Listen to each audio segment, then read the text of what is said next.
we come for the first time to Age of Worms. Oh my lord. Oh my lord. So many worms, so many dong jokes on their way. So we have our DM for today as Askren. How's it going, Askren? Hey, can we all just like have a group decision to get those all out of the way? Like, let's get them out of your system now. Dong Because jokes? we got 8 weeks of this. I think it's. We I'm wanna have afraid. this- I'm afraid it's going to be an 8-week process to get the dog jokes out from me. So that's just a personal decision. I don't know about the others. But chat, you need to keep them alive, even if we stop. So yeah, I think Josh is still being uploaded to the website Sprocket with some issues with him. So let's tell us, Askren, tell us about the Age of Worms. Tell us how Alright. you're going to destroy us with your purple worm, and yeah. What level are we starting at? Shit like that. Yes. All right. So, um, those of you who have been hanging out with us for a while know a little bit. Know that we have a forgotten. I just combined two words there. We have a fondness for the Forgotten Realms, telling stories that take place here. But long before the giants roamed the land, after the ordering was sundered, long before the elemental lords had their war and the dragons rose up, many thousands of years ago, there was a great evil walked the earth. It was formless, it was nameless, until it took a form and chose a name. And as it plundered the earth with its minions, the writhing creatures of the deep that fed on the essence of the living and corrupted all that they touched. It wasn't until the gods finally got together and banished this elder evil to wherever it was that they managed to store it away from. And so it was forgotten after it died in a nameless crater, or in a crater that had a name at one point that has been forgotten to history.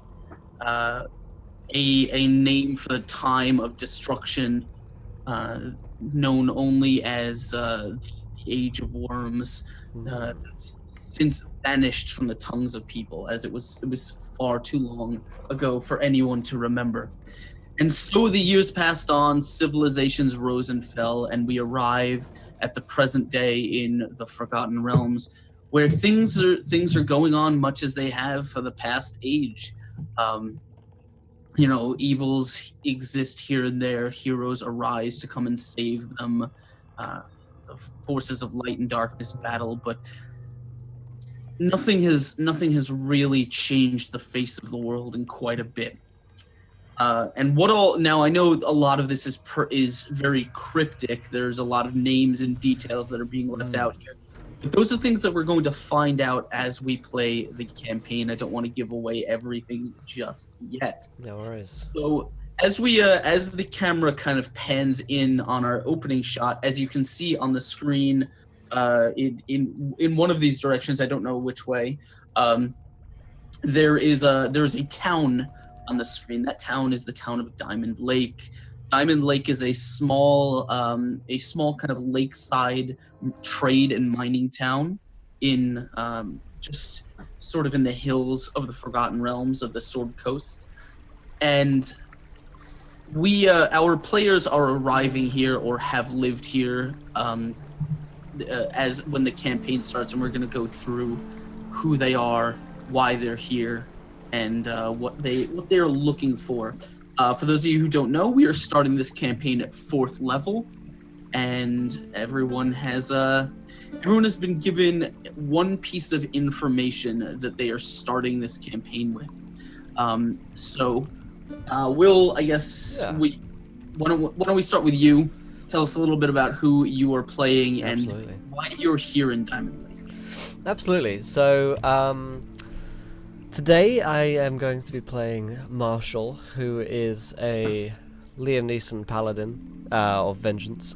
He has come to Diamond Lake to find his daughter, who has been kidnapped. And so he has come here to find her because he believes the people who are responsible are within Diamond Lake, or at least a lead on them. So potentially thinks there might be some kind of necromancer, I believe, in Marshall Dog. So he's on the hunt for anything to do with his daughter. So, yeah. All right. And interesting. So why don't we move? We'll go to Will's left with 7. Hi. Ooh, I am playing Orem, the Golden Dragonborn Bard. He is a merchant of the Silver Key Trading Guild, and he heard that there was an excellent deal with wonderful savings to be had, which turned out to be bust. So he kind of blew all his money getting to town, and he's broke. Nice. All right. And to his left is Mr. Titus. Mr. Titus. Hey, I'm going to be playing Bear today. He is a Furbolg paladin / druid. He's coming. He's in Diamond Lake because he's kind of heard whispering about some cancerous blights, and he doesn't know any kind of nature of any of the nature of what's going on, and he's trying to he's trying to just figure out what's going on and kind of fix it. Good a reason as any. Askren, you're muted. Yeah. And we will go up to the top with Courtney. How's it going? Oh, hey, how's it going? I hope that music isn't bothering you guys. So I'm going to be playing Wanheda, who is a gnome warlock of the Great Old One patron. And she's in Diamond Lake. She doesn't really know why she's in Diamond Lake. I mean, she's kind of, think of a senile old woman and how like sometimes they just kind of wind up somewhere and they don't know how they got there. That's kind of how she is. She's just kind of meandering around, just talking to people, and she'll probably give different reasons for being in Diamond Lake to everybody that she meets. All right. Cool. And last but not least, we have Brendan. All right, I'm going to be playing Zareth, who, if you watched my audition game, you will remember. He is a fighter with 2 passions in life, which is kicking the butt of evildoers and cooking. And he came to Diamond Lake in search of the perfect spice to perfect the lemon garlic chicken, which is still eluding him. Has he had lemon or garlic? He has that, but we need to make it better. And we have not figured out how to make it better yet. Do not have Nice. All right. So Will, Absolutely. Yeah. So this is episode 1 of the campaign. If you have questions about character sheets, we're not going to fucking answer them because they're already answered for you on the website, which is now back up again. Player character sheets, you can find them underneath Age of Worms. Go download them, view them for yourself, and have a look at my alignment on there if you want. So Should. it's my trigger word. So I just want to point out the fact that you have character sheets on your website now means that I can't fuck around like it did with the last few campaigns where I didn't have a character sheet at all. I can't hide that fact anymore. Yep, me neither. Me neither. So if you guys are new to the channel, then welcome. We do have some ways that you guys can interact with our shows as per usual. We've already hit 1 viewer decision because we've had 3 new subscribers before we even began today's stream. So we're gonna get to that in a bit, but if you haven't followed yet, hit that follow button and join us. When we hit 20 followers, we'll have another viewer decision where you guys get to decide something which happens next in our campaign. It really could be anything. Also, if you haven't tweeted yet, go and retweet Twitter, and when we hit 20 retweets on that tweet there, almost halfway already, we'll have another viewer decision and 1 new subscriber or patron, and we'll have even another one. So basically, we get all your ideas into a straw poll. Could be good, could be evil, and the most popular one that comes out for now after you guys vote on it will affect our game, and we'll just have to roll with it. And Astrid will have to try and find a way to fit it into his game. I can only imagine that there will be only dong-based viewer decisions, and if there are anything else, I will be sorely disappointed in this channel. So No pressure, guys. But I think it's all. No, you can, of course, donate to affect the game, give players nat 1s, nat 20s, wild magic surges, and more. When we hit our donation goal, we'll be doing a 24-hour stream because I don't want to be doing those every single month these days. But yeah, sit back, enjoy the show. At 4 p.m, we'll be doing Prince of the Apocalypse, or if I'm feeling really bad, Askren will probably DM something, and we'll be playing some D&D anyway. So, other than that, let's hand over to our resident Worm Master, Askren. All right. So as we take kind of the scene in Diamond Lake, Diamond Lake is a bustling trade town. There's a main road that runs through the town, kind of in a looping path. Right at the center of it is a big dirt sort of I don't want to say parade ground. It's almost like it's basically a market square, almost like a heart in the center of the city. The road being like the main artery of traffic, and it is a fairly normal day as far as any of you are concerned. Some of you have just arrived recently. Some of you may have been here for a while, and as you've been here, you guys have grown to know a thing or two about the town. About the people that live here. You may have met some of them, the local sheriff, this and that. I'm trying to find a page here.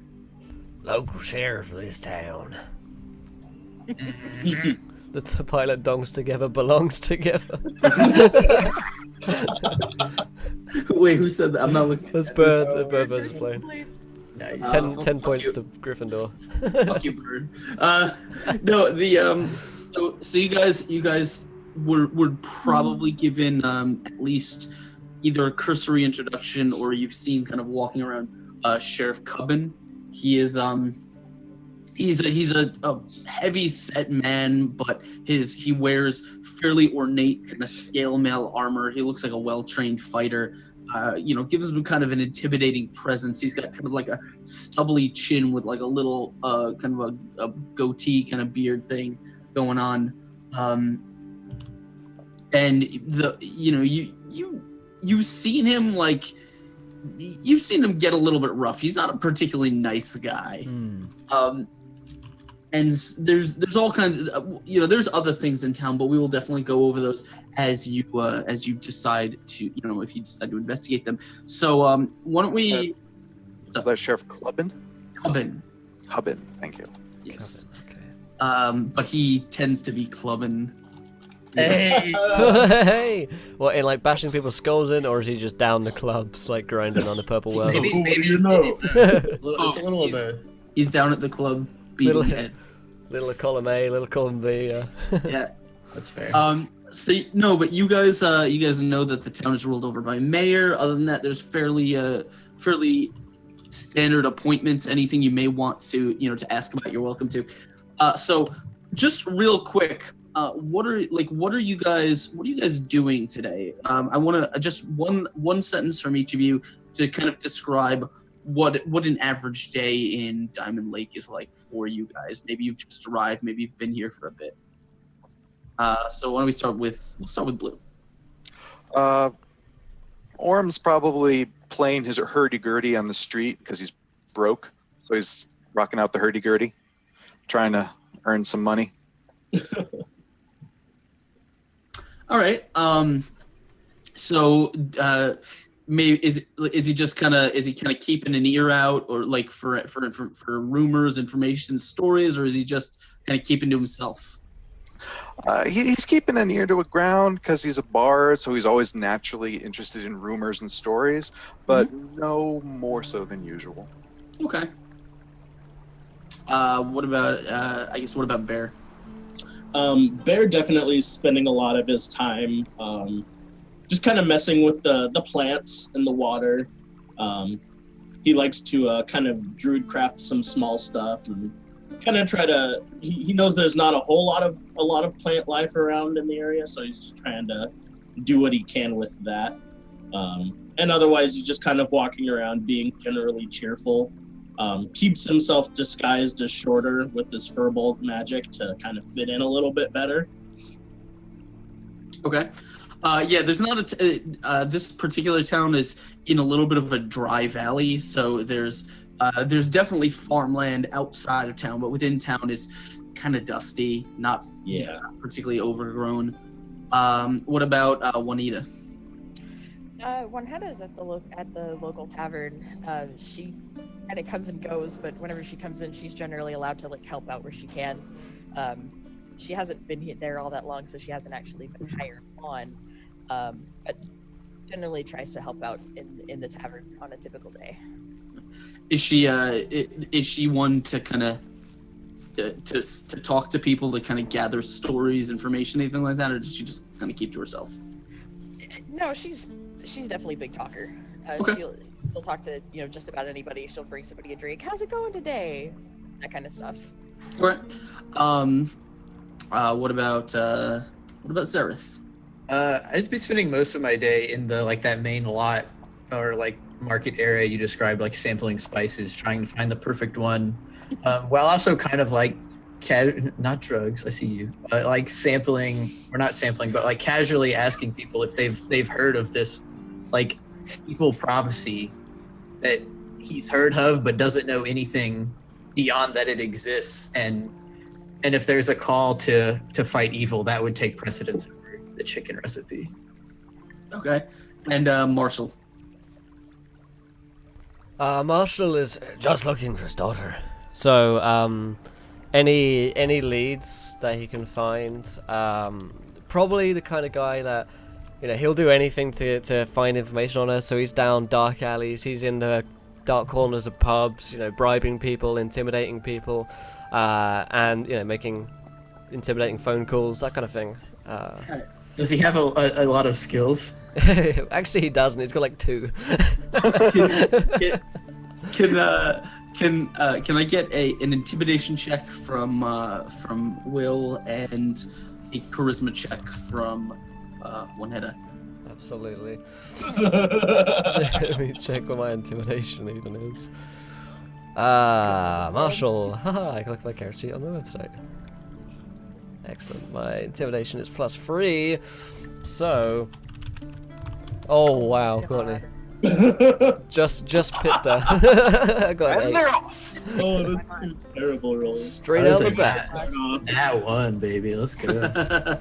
So Juanita is kind of milling around the tavern, trying to talk to people, but most of the time she doesn't realize that the person that she's talking to is either just not listening to her or is not she's just talking to no one. She's basically just walking around talking to herself as if people are listening. That's Nice. all right. Do I spot her? If you want to, yeah. Sure. I spot. So we'll say that maybe, I've just finished talking to one, contact that didn't really have anything. So I see her talking to herself, and I'm like, "Ma'am, is everything okay?" Would I would probably finish my conversation probably with a chair or something off the wall like that. And she'd probably say, "Excuse me, I'm talking." Oh, I know. I saw that yesterday too. That guy was a total dick. I mean, I look around to see if she's actually talking to anyone. So she's just talking to herself. Yeah, no, it's Literally just to herself. I look. There's no one there. Excuse me, rude.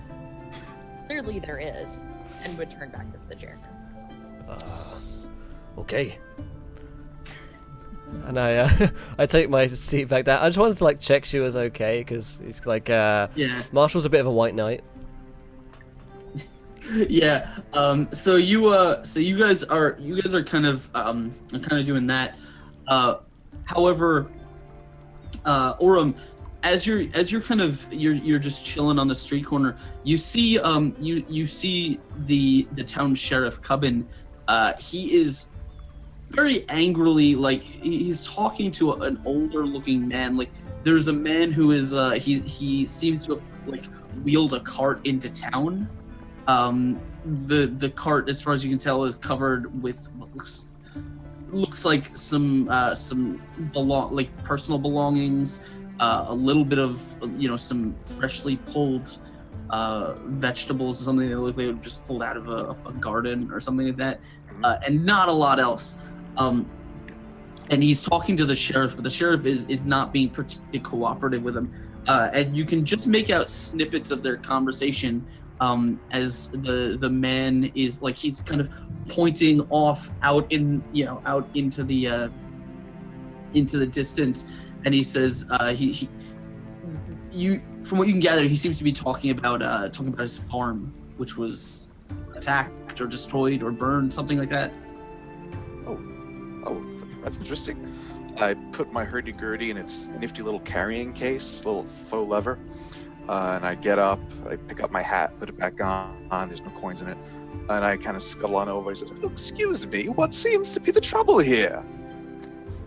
The sheriff kind of turns to you, he says, "Who are you?" "I am Orem of the Silver Key Trading Guild. Pleasure to meet you, Sheriff. I overheard something about fire and a farm." He kind of looks back at the farm. He says, "Oh, this rotter here, telling me his old land got eaten up or something." His whole land got eaten. And the man kind of turns to you and says, "Yes. They came down from the hills, and they stomped through my fields. They attacked my house. Undead, I think they were." Oh, can I roll a what is it? What is it in this edition? Persuasion?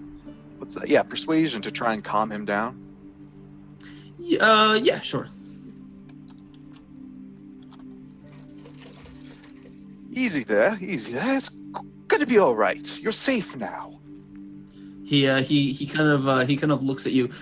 You can see he's a little bit relieved because probably because he's been dealing with the sheriff, who's not a particularly friendly face, and the fact that you're being being open and reassuring and actually nice does a lot to sort of temper his nerves. He says,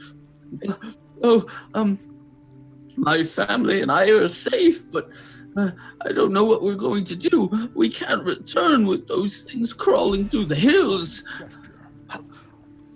Well, what kind of undead were they? Were they the bony kind, the fleshy kind, the floaty, shiny kind, the one of these?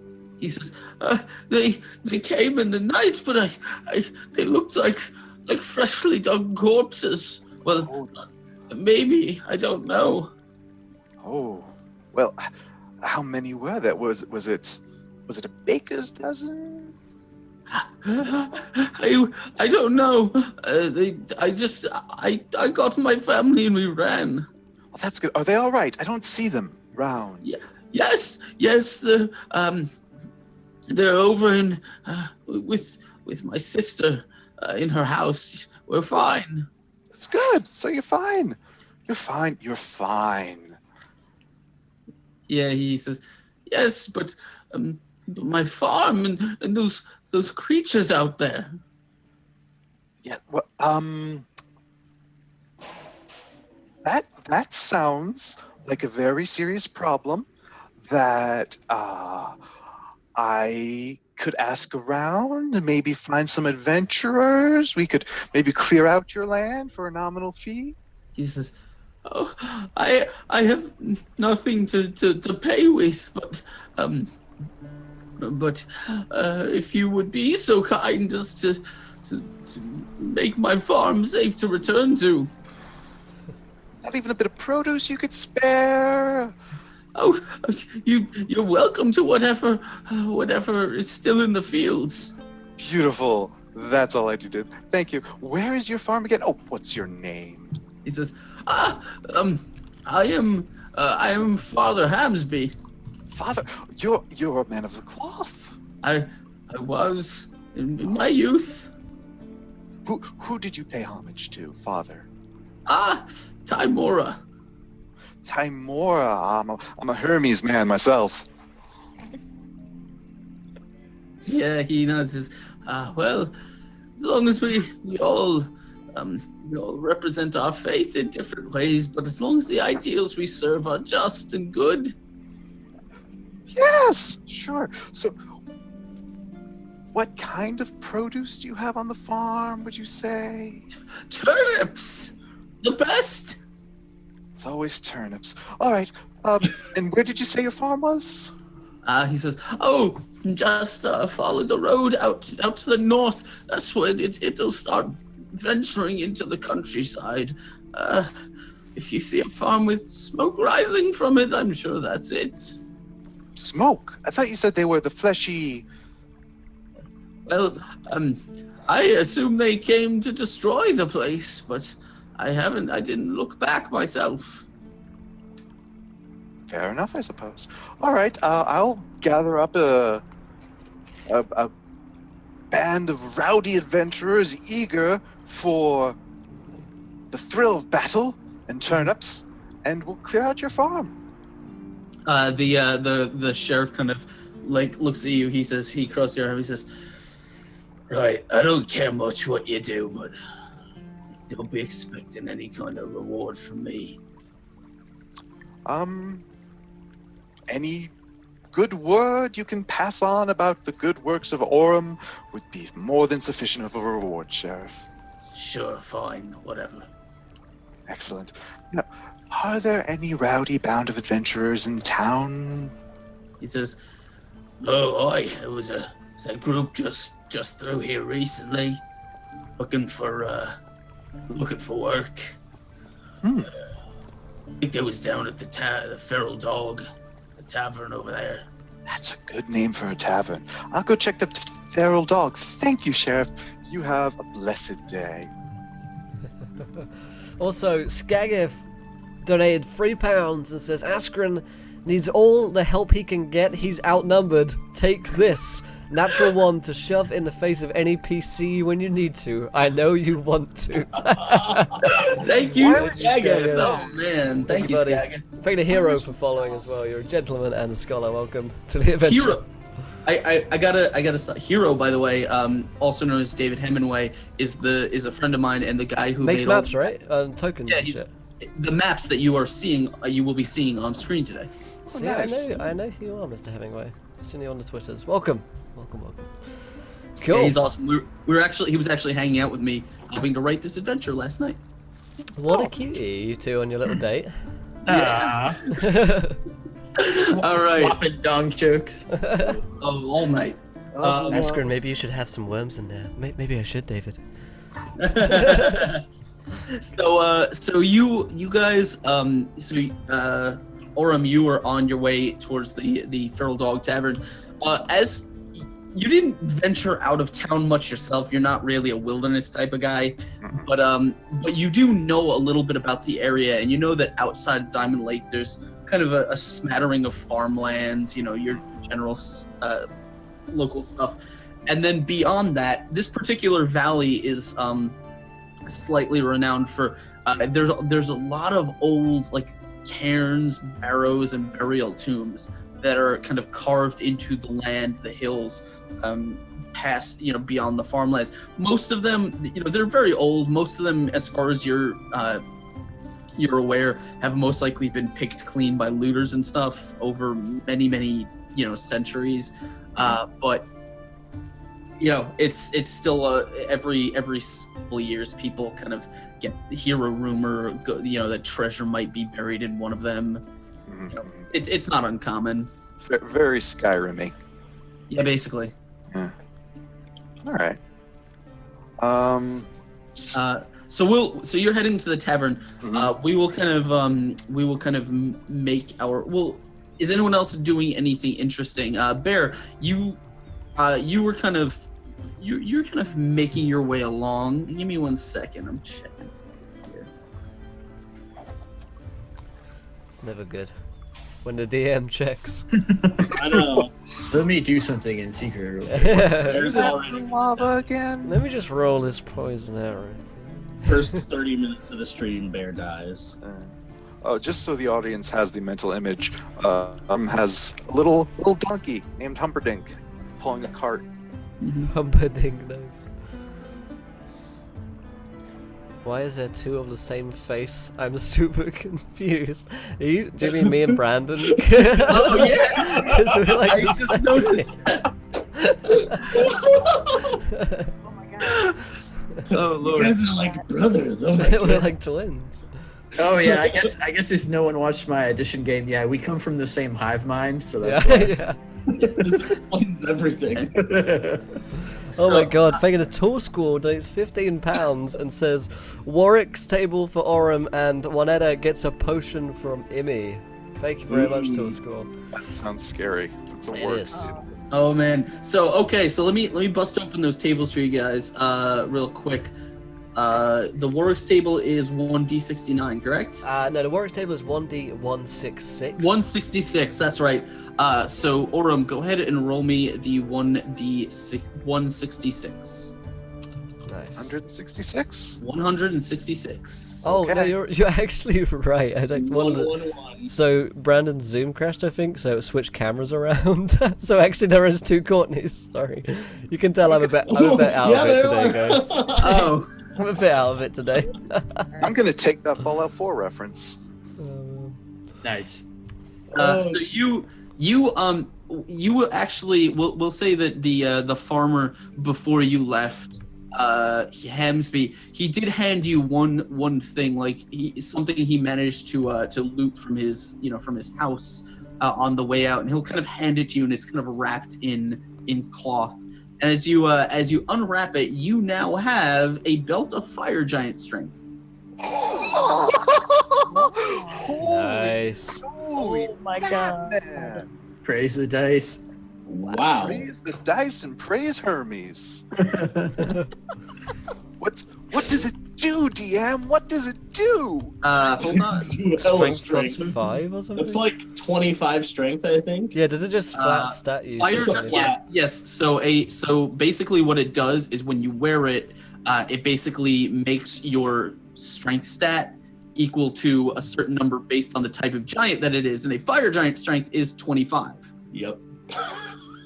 Oh my god. Sweet. Oh my god, what? You're the strongest bard in the world. Oh man. Holy. Darn, it feels good to be a gangster. And Juanetta, you're kind of like cleaning off this table and like conversing with patrons who were here 5 minutes ago. Go ahead and roll me on the potion table, which I forget what the number on that is. I'm opening it right now. Potion table It's is a D33, yeah. 33. Yeah. Holy balls. 21. 21. Come on. Come on. 21. You find that someone has oh shit. Someone has left a bottle on the, like a kind of a filter on the table, and it's got this kind of swirling misty liquid inside. It looks particularly expensive because it is a potion of invulnerability. Oh my god. Oh man. Really? And what are the? I mean, is it exactly what it sounds like? For 1 minute after you drink the potion, you have resistance to all damage. So strong. The potion looks like liquefied iron. Wow. Nice. Thanks, Tall Squall. Appreciate it, man. Thank you, Toes Gold. Appreciate you. Bro. It's okay, you still have a nat one to throw at somebody. I would like to kiss whoever sent me that. Mhm. You Wow. do want to kiss Tall That's a Squall. different stream. Yep, you definitely want to kiss Tall Squall. All right, so Barry, you were kind of So we're making coming your out now. way.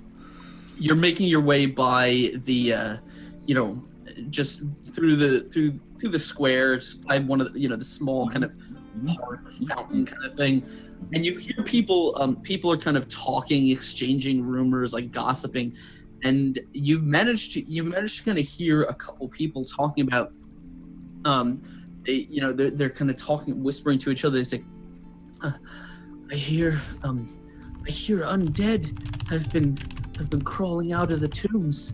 Some of the ones that have been sealed have been found wide open. They're coming for all of us, they say. What now? What's this about? About undead coming out of tombs? Oh yeah. It's been going around town. There's lots of old crypts up in the hills. It seems people are saying that unnatural things been crawling out of them. And they've been silent for years now. Sometimes people go in there looking for treasures and such, but Well, that doesn't bode well. There was a group of three, big pomp and circumstance types. I think a wizard and a big guy in armor. They said they was planning on heading up and clearing out whatever was down in them tombs. Making a fair bit of coin on the way in, way out. They say. Oh, you don't say. You think they have it handled? I don't know. They sounded pretty confident. Still a matter of concern nonetheless. You said out in the tombs? Oh, there's lots of them out there. Which ones in particular? I don't rightly know, but some of them I hear are right fancy, made by old wizards and other famous such people. Thinking of Skagif donates £5 and says, £5, create a monster. What's that? Monsters in the making. I want to see something so huge that the sun will be blocked out. Get that player's cheating potions and trinkets. Thank you, Skagif. Also, thank you to Rashid for following. So Will, you're gonna have to help me here. He's given me free reign to create a monster. Yeah, pretty much. Of whatever power level you choose. It's not a £10 boss monster, so it's not ridiculously powerful. So I got it. I'm ahead of it already. Cool. He's there. Can the party get together first? Can we like all be at the same place at least? All right. So Bear. I mean, you can kind of listen to them for a little while. You get the sense that there's quite a lot of tombs out in the hills. Why am I huge on that camera now? My head is cut off. I don't know. Maybe I think because cameras been changing around when people leave. But yeah, I mean, you get the sense that there's a lot of stuff out there, and you don't really know which tomb in particular. It seems maybe it's multiple ones of them. But the tomb of the what's it called? The tomb of the wizened monk is seems like the one that the local party was planning to head to. Okay. Tomb of the wizened monk. Sounds good. Good to know this information. And Bear's gonna probably start getting ready to head out there. Up until this point, he's been kind of a solo traveler, so he feels fairly confident in his small amount of paladin abilities that he could perhaps figure something out. So he's gonna just kind of go over and grab his big cart that he carries around and get ready to head out. All right. And so you guys are in the tavern. Who does that move? Where was I forget what totally forgot his name now. Seraph? Marshall? In the market. Okay. The main market area. So then we'll assume that you probably saw the same exchange that that Orem went through. Okay, and my desire to fight evil would draw me to be involved. Okay. Yeah, so we'll say that you kind of the obviously the sheriff isn't really interested in helping. He's already kind of left but the farmer is kind of making his way off of this cart, and you just see Orem kind of sitting there, kind of examining this belt that he was given. You're a funny fellow. I know. That's a nice looking belt you've got there. Is it new? Well, it's new to me. I presume it's red because fire giant. Sure. Well, it's probably got a big metal buckle. Got a big USA buckle on it. Yeah. Oh yeah. Well, it literally says Texas. In the shape of Texas. Oh yeah. Yeah. Okay, perfect. Excellent. Love it. I'm putting that on. That's very nice. I heard your exchange, and the poor farmer, they got attacked. I know, by undead, the fleshy ones. Well, we can't let this evil stand, or at least I presume to not let it stand. I will not presume to let it stand either. Then we must investigate further. I mean, obviously, we need to gather a party. We need to assemble a team. You're not wrong. I was just heading to the Ocean's 11 music plays. You know, taverns are good for assembling. Yes, I was going to rowdy fellow and rowdy people. Yes, I was going to what was it? The Something Dog Tavern. It was the Feral Dong Tavern. You heard incorrectly. Yes. Feral Dog Tavern. That's right. That's where I was heading. I heard there were adventurers there looking for adventure. That's what they do. Let's head off to the tavern and see if we can learn more about this evil that must. This is Humperdinck. Let's go. All right. So you guys make your way.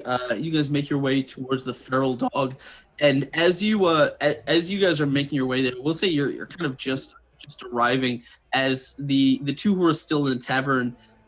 You guys eventually become privy to this. There's a group of 3 people who have been very boisterous. They've been particularly they've been causing a little bit of a ruckus. They're not quiet people. They're telling stories. They're bragging. There seems to be. I lost my page. There seems to be a female, sort of decked out like a ranger. She's got kind of like a forest green kind of cloak, long red hair, and a bow and arrow on her back.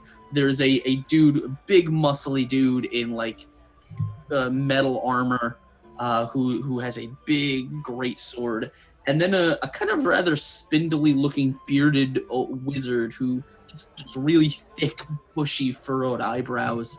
And they're kind of they're drinking and they're telling anyone who will listen tales about their exploits, and specifically about how they're going to go plunder the tombs outside of town and stop whatever is threatening the city.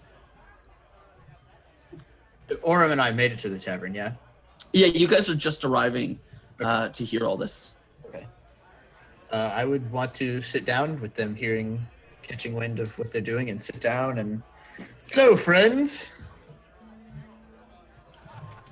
The big muscly dude will kind of put his tankard down on the table. He says, he kind of looking down at you a little bit. He says, "I ain't your friend." I match his stein with one that I will order in the interim and say, I heard that you were planning on plundering some tombs and you've been out and about making adventure and whatnot. Is this correct? He says, "Aye, we've been making plenty of that."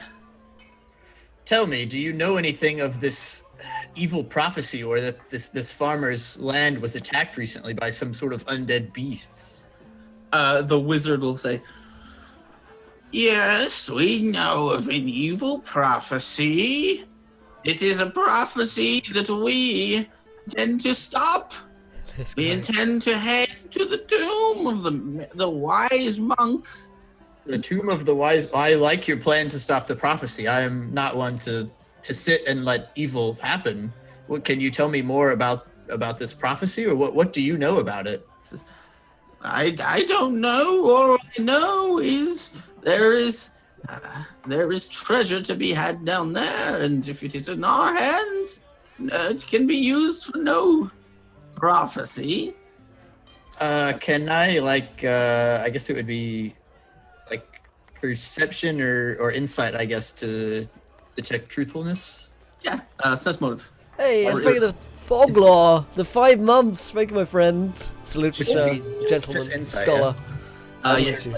Okay. As they're bantering, I would like to just take out my hurdy-gurdy and just play some ambiance in the background.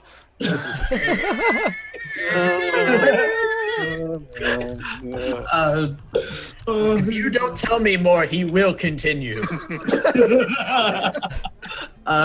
It's like Yeah. torture. You can tell that these guys don't seem to they don't seem to really be interested in the lore of what they seem to be like you'll talk with them for a little bit, and over the course of what they're kind of bragging about, you get the sense that they don't actually care much about the town as a whole. They just kind of came here chasing promise of wealth, of ancient wealth. They intend to kind of get it and get out. Cool. Can you tell me where I might find this tomb of the wise monk, or where I might begin my quest to stop this evil? I'm not in it for the treasure or the glory. I just am not okay with this evil happening. The woman will kind of lean in, and she'll kind of like stroke your shoulder a little bit. She says, "Oh, of course. You just take the road out of town, head to the west, and then it's on the big cliff when the road turns south." Thank you. I appreciate the information. You I would like to insight check that. go for it. What's my insight? Oh, it's not bad. Drop it. Give it to us. Drop it like it's hot. Drop it like it's hot. There it is. Oh, she's There we go. lying out her ass. Oh, that's interesting, my red-headed friend, because I happen to know you're lying. Got him. Damn it. You're a good one to have around, my friend. I like you. It's not all scale rot between these ear holes. She says, she kind of chuckles, says, "Huh, well, then I guess if you have any interest, you can find the tomb yourself. Maybe you'll beat us there." And then she kind of turns to her companion and says, "Should we be off?" We're not actually going to the tomb. We're going to clear out the farm. If you're interested. She says, "Honey, there's no money in a farm." But there are turnips. And if there's anybody who can turn a profit on turnips, it's Orem. That's me. She just kind of like drops a couple coins on the table, and her two companions, like, they just kind of like scoff at the two of you and begin walking towards the door. Of course, Marshall and Juanetta, you are both in sort of the tavern when this is happening. I'm gonna step over and say, I heard you said something about a farm. That's right. A farm overrun by the undead. Okay. A family displaced from their home. Can you believe it? Nothing to offer us for our services, but turnips. Turnips. Doesn't sound like there's lots of money in turnips, but does seem like the right thing to do. There's people to be helped. They need assistance, and the sheriff seemed all but unwilling. What's wrong with their turnips, if I might ask? I just don't care for them personally. I knew this turnip farmer back in the Shire I come from. He was, what's the common word for it? Okay. Okay, I'm gonna need you to tell me all the relevant information. Okay. Undead, overrun farm. We get turnips in exchange for clearing out the farm. Undead. That happens to be my speciality. Wait, you specialize in the undead? I have a certain set of skills. There it is. There it is. Wait, what did these skills allow you to do? Mostly, turn the undead. I can, well, actually, I can't do that. But I like to kill the undead. Ah, so your undead speciality is against the undead. That's right. That wasn't clear. Well, I've just made it clear. You have, and I like that. I like you. There's like a weird moment of like homoerotic tension between the two. It's like brush his cheek with the back. Yeah. I start doing a romantic melody. Da, da, na, na. Don't know if you've ever heard of hurdy-gurdy. Doesn't sound like that. Yeah. I know, but If you can make that noise on a hurdy-gurdy, it's not a hurdy-gurdy. oh, I can't do it. I guess it's not my. This isn't my particular set of skills. Oh, we all have very particular sets of skills. That's right. We do. There's this crazy girl here as well. Don't know what's wrong with her. Maybe we can help her. Maybe. I look over at Juanetta. She has sat down at the table at the chair that she was just recently conversing with, and is absolutely fascinated by this potion that she just found. And she's just sitting there, like, turning it around in her hands and just staring at it. What you got there, little fella? I don't know. It's pretty though, and would like hold it out to you. As you can see, she's quite insane. It is a very striking liquid substance. I admit. Do you know what it is? I can't say alchemy's my specialty, but the culinary mastery is something that I possess. Spend enough time with me and you'll eat great food. I could take a look if you'd like. Okay. I would like to roll an Arcana check to try and identify this substance. Sure, go for it. Oh, I'm trying to put the dice roll in the Twitch chat. That's not gonna work. I do it every day. Don't worry.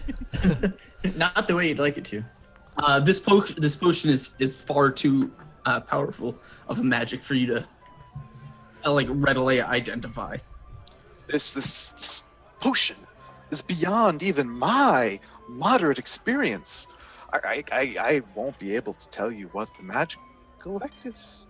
Must be pretty awesome then. Awesomest. I would take the top off and like try to smell it. Excuse me, ma'am. Do you have any experience of the undead? In another life, yeah. Okay. You see, we're going to a farm. And we're putting together a crew. Sounds like you might have some skills that could be useful to us. What does an undead have to do with a farm? Well, No, the farm was attacked. the farm was attacked by the undead. And then Farm turnips are fucked. Undead? Oh, ooh, that's Yes. that. Okay. I like your attitude already. Are you in? Me too. Well, you're let's right. go. Right now. She's in, I think. I'll stand up from the table, pay my tab, and begin to proceed outward. I believe this makes us a team. I don't comment on this. Because Liam, because he was in the A Team remake. Yep, sure. Yep. I never liked that movie. It's not my best work.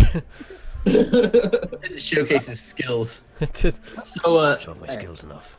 So you guys are kind of gathering yourself, and as you're kind of leaving the tavern, I'm assuming to make your way towards the farmland to find this destroyed farm.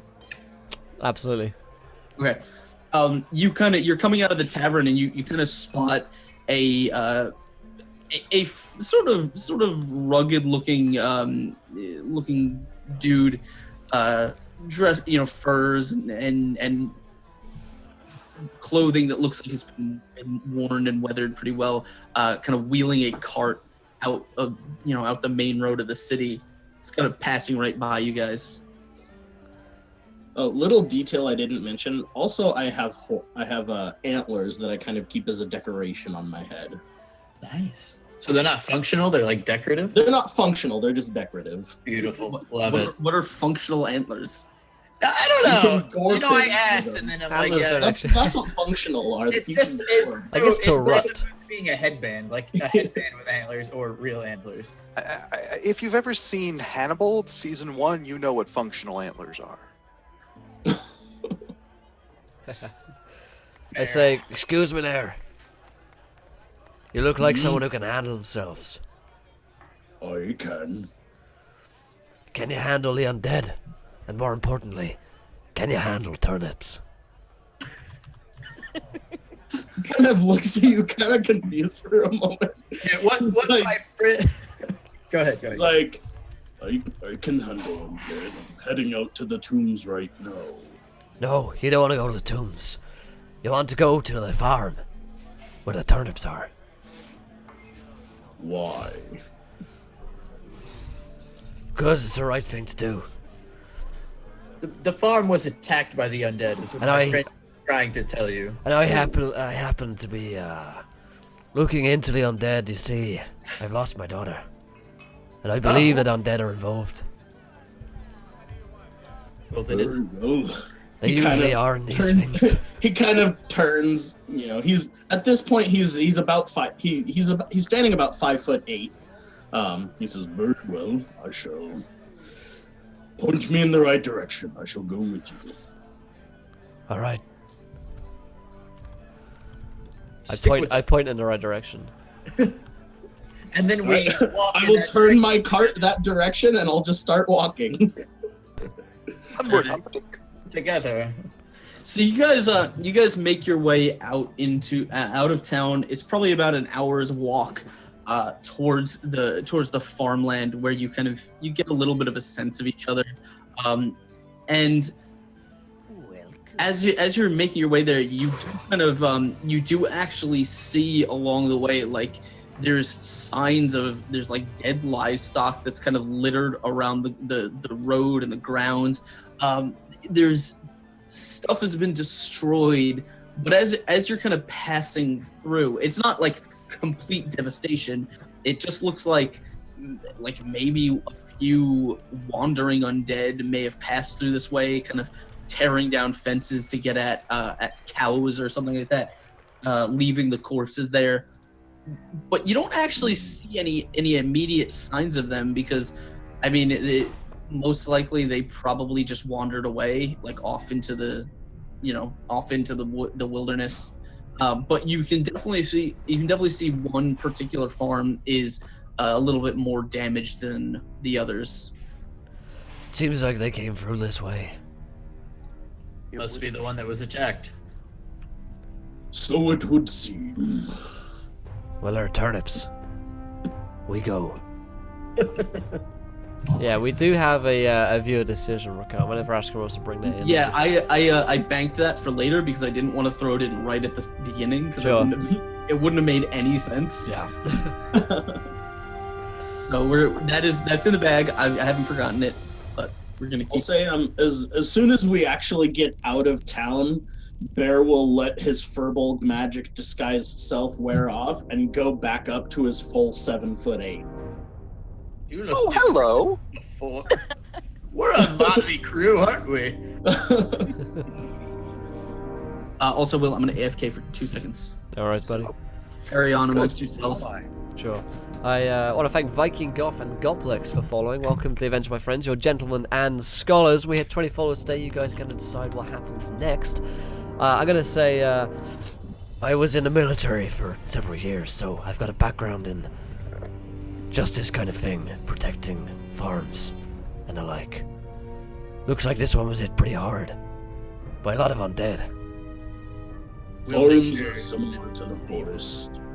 That's I right. can handle this. So you're a friend of the forest. That I am. Ah. I see. Why are you here, if I might ask? The land has spoken to me. There have been whispers of some cancerous blight from long ago. I do not know the specific nature of it, but I presume it has something to do with these undead. And so I go. Must be tied to this evil prophecy I've heard of. Must be I've one heard of the this prophecy. Hmm. Do tell me. I wish I knew more. I do. I just know that there is an evil at work here that is beyond my knowing, and it must be stopped. The prophecy of the ancient worm. And this seems tied to it. It must be. Undead wouldn't just start attacking for no reason. This close to the town is strange to see undead walking unchallenged. And the sheriff They did. will not be nothing. unchallenged for long. It's worrying that the sheriff has no power here. I don't know that it's no power so much as no desire to do much. He didn't want to help out. He seems a cowardly man. No balls. All right. So you guys are, you're kind of examining the farm. Is there anything you want to look for? Primates. Welcome to the adventure, my friend, gentleman and scholar. I want to look for, is the barn that we're looking at kind of like burnt down? No, it doesn't look like it's burnt down. I mean, there's Okay. they didn't seem to be wielding fire. Yeah. Some stuff is smashed up, like some fences are busted down. Some carts have been smashed. It looks like there were probably there is in the side of the horse stable.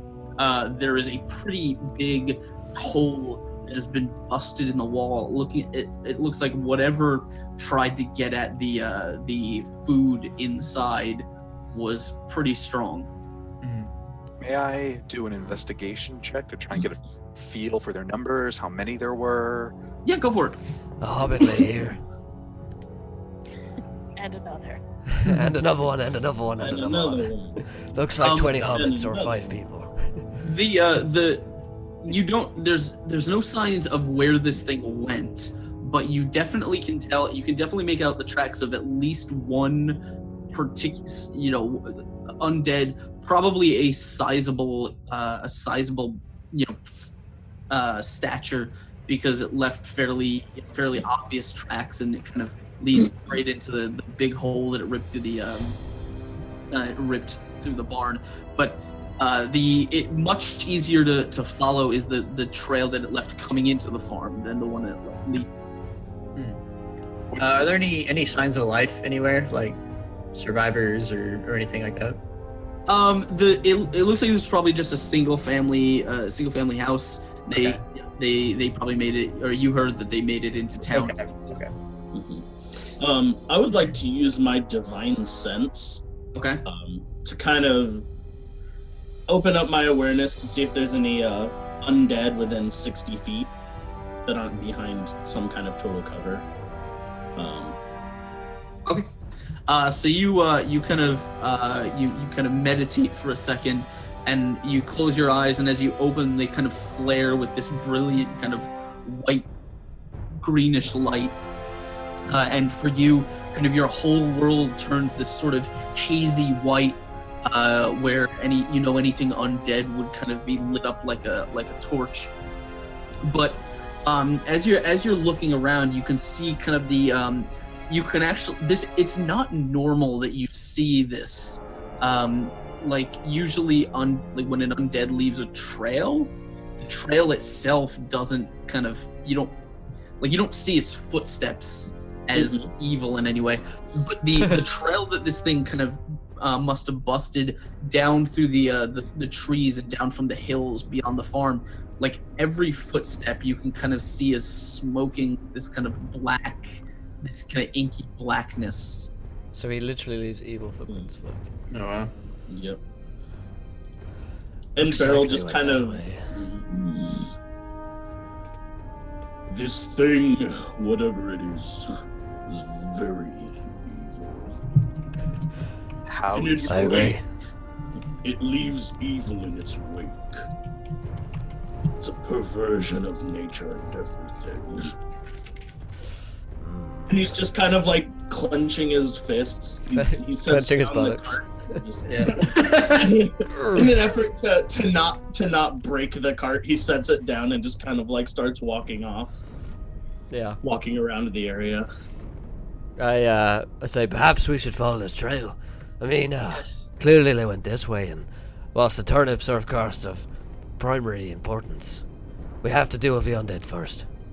Right, the main objective was to get the undead out of here so that they could return to their farm. I mean, it looks like they're gone, but they could come back. We need to make sure they don't. Right, this evil should certainly be vanquished. We can't just say it's clear. We couldn't just take their turnips and leave. We couldn't do that. No. He's already stuffing turnips into a bag. Truly, Feeding heart them is to the half donkey. full. Right. So you Humperdinck guys just would look not at you and be like, put those back. And the question is though, are they evil turnips now? Oh no. There's only one turnip that has been unsavably corrupted. Zombie needed a snack. Oh god. There's an evil turnip. Uh-oh. Well, you don't know that. Only Bear does. Okay. Yep. It's knowledge only one man can I'll have. walk over to that turnip and I'll just be like, it's a shame. Hands. I mean, I know they don't taste good, but why would you do that? We were going to sell that. That was going to be our pay. Come on, man. You actually you pick this turnip up. It's particularly rotten. Like it looks like it's been sitting here for a long time. And as you just kind of squish it, it's like, it's like squishing like a moldy grape or something. And it does kind of smash, but you see out of it like a couple of these kind of like fat grub looking earthworm type things just plop out into the dirt and wiggle a little bit before sort of burrowing into the ground. Such is the way of nature. He just drops the remains of the turnip on the ground there. Just crushes it in his hands. So you guys want to try and follow the trail like up into the hills? Yeah. Yep, I will. I'll walk back over and grab my cart and pick it up and be like, "Shall we?" My, you're strong. Oh, yeah. And we have hit 20 retweets as well. Huzzah! Awesome. So when we do a viewer decision, we'll take our top 2 most popular ideas. Thank you, guys. Awesome. All right, so what I'm gonna do is I don't actually have tokens made for you guys. I will at some point, but for now I'm going to what I'm gonna do is when we hit the next. I mean, we don't need tokens. We're not going to fight. Well, there's gonna be no combat. What are you talking about? Good. It's role play. We're just gonna, Right. we're just gonna talk. We're gonna have very stern talking to the zombies that we meet. You're gonna diplomacy our way out of everything. Yeah, that's right. Yeah, they're very reasonable people once you show them a turnip. I don't know why. See you I later, can't- Eddie. Did they remove that feature? Which feature you looking for? The one where you can like draw a shape and make it as turn it into a token. I don't know. Oh, maybe.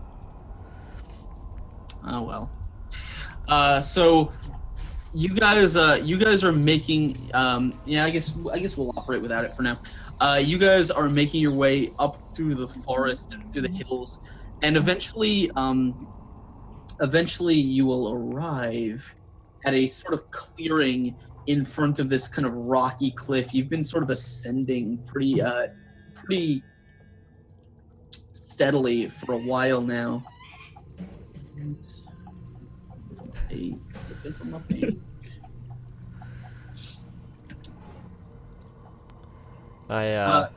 Go ahead. No. I was gonna thank Blaze Masterson for following. Welcome to the adventure, my friend. You're a gentleman and a scholar. So as you guys kind of crest this hill and come out from the tree line, you see that there's sort of like a cliff of stone that kind of marks the wall of this valley, and you can actually you've been using kind of bear sense to follow these darkened footsteps that kind of get more and more intense as they follow the trail. And you see these large slabs of stone, two monoliths of stone, kind of put right up against the wall of this cliff, with a bigger kind of stone across them, the top. Each of these stones kind of being carved with, they've been well worked. They're not like rough hewn stones. They've been kind of worked into like a natural kind of archway, and you can see they cover, an entrance that leads right into the side of the hill. You said there was writing carved in? Not writing, more so like designs, symbols, just artwork. Okay. Does it look like my cart can fit through this entry? Yeah. The entrance Okay. is about 20 feet wide. Okay. All right, good deal. Then yeah. Gonna say better yet, can you fit? Yeah. Yeah. Someone get me a Hollywood starlet and a giant monkey. I say these stones look like they've been carved by something or someone. Indeed, we should continue on. So does it? It looks like it opens up into a cave, I think, right? Yeah. Yeah. Okay. That's I what was I gonna was say Bear will also say, by the way, if any of you get tired, feel free to hop on the cart. I don't get tired. Immediately. Sorry, go ahead, Courtney. Oh, I'm sorry. I said she would immediately, once he said that, just jump up on the cart. Like, not even say anything, just jump up on the cart. Like she's been waiting for ages for him to say it's okay. better line of sight up there anyway. So Nice. He's got a point there, yeah. This is gonna hold on. This will represent Zareth. This will represent. Yeah. This will represent. Tokens galore. Oh, I don't have Marshall here. That's Oh, I'm not here. controlled by. This isn't happening. how can you be here if you aren't real? It's true. Brandon is the real Will confirmed. Wake up, sheeple. Open your eyes. See the truth before you. Watch the Matrix. Wake up! Take that green pill. I can't wake up. Wake me up. Wake me up inside. I can't wake up. I'm sorry. Nice. My. This will be Excellent. Excellent work, gentlemen. Fine meme was had this day. Oh, dear. Alright, Do I need to be on a so, different screen or something? That's screen. Yeah, no, I was just setting your control. So just here, just check that you can control those tokens at the bottom. Yeah, I can control. All right. Yep. Everyone but the blonde one I can control. Oh no, I've got Marshall. Yeah, cool. Yeah, I can control Bear too. that's fine. And I can control Zara. Don't worry about it. It's That's alright. that's because you guys all have control of the same character sheets right now. I haven't sorted that out yet. I love how It's my like moustache buddy is. control. It's We got call a- it buddy control.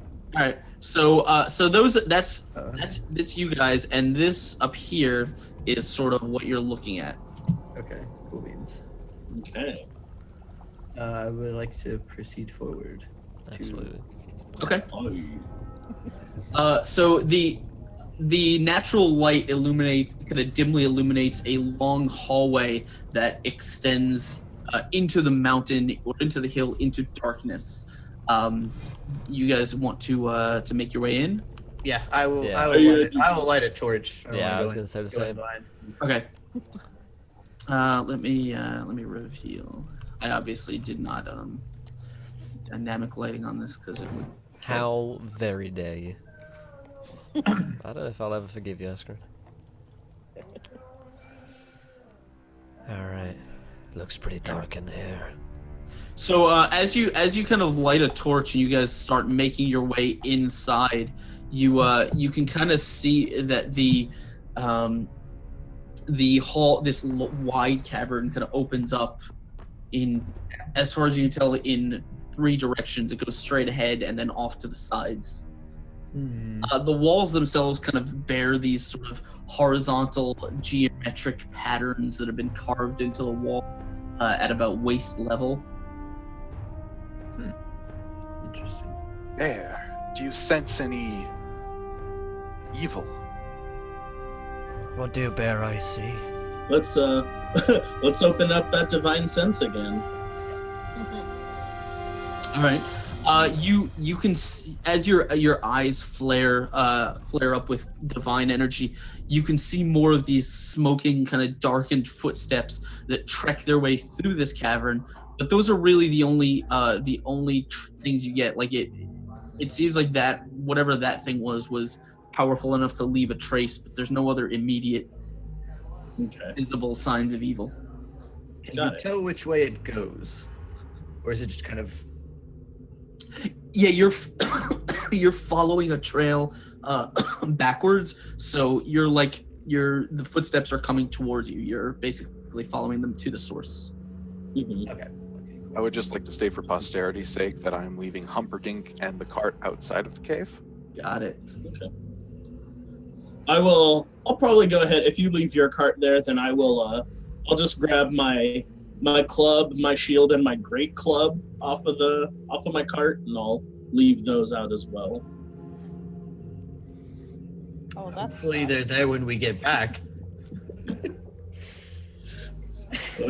It should be, and if not, I can always get my things back. I step inside. head over. Let's go. Let us proceed. Let us indeed. To the cave. Gonna step inside here. Yeah, you guys can move your tokens. You can show me where you want to go. Hey, I'll go to the middle of the intersection. Okay.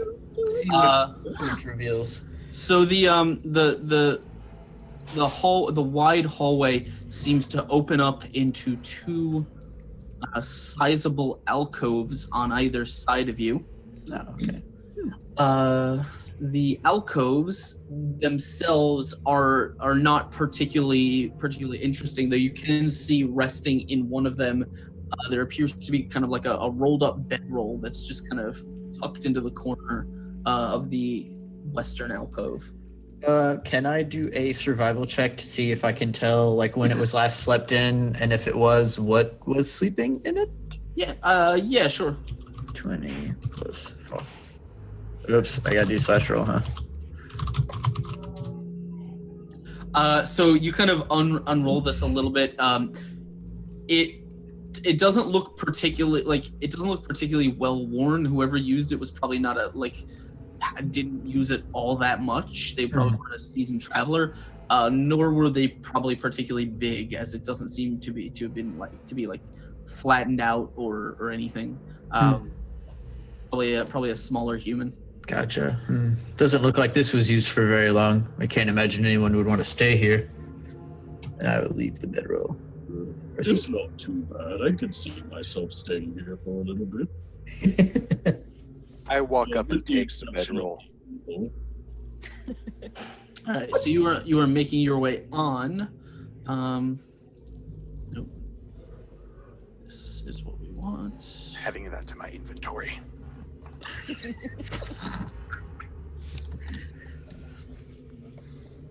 All right.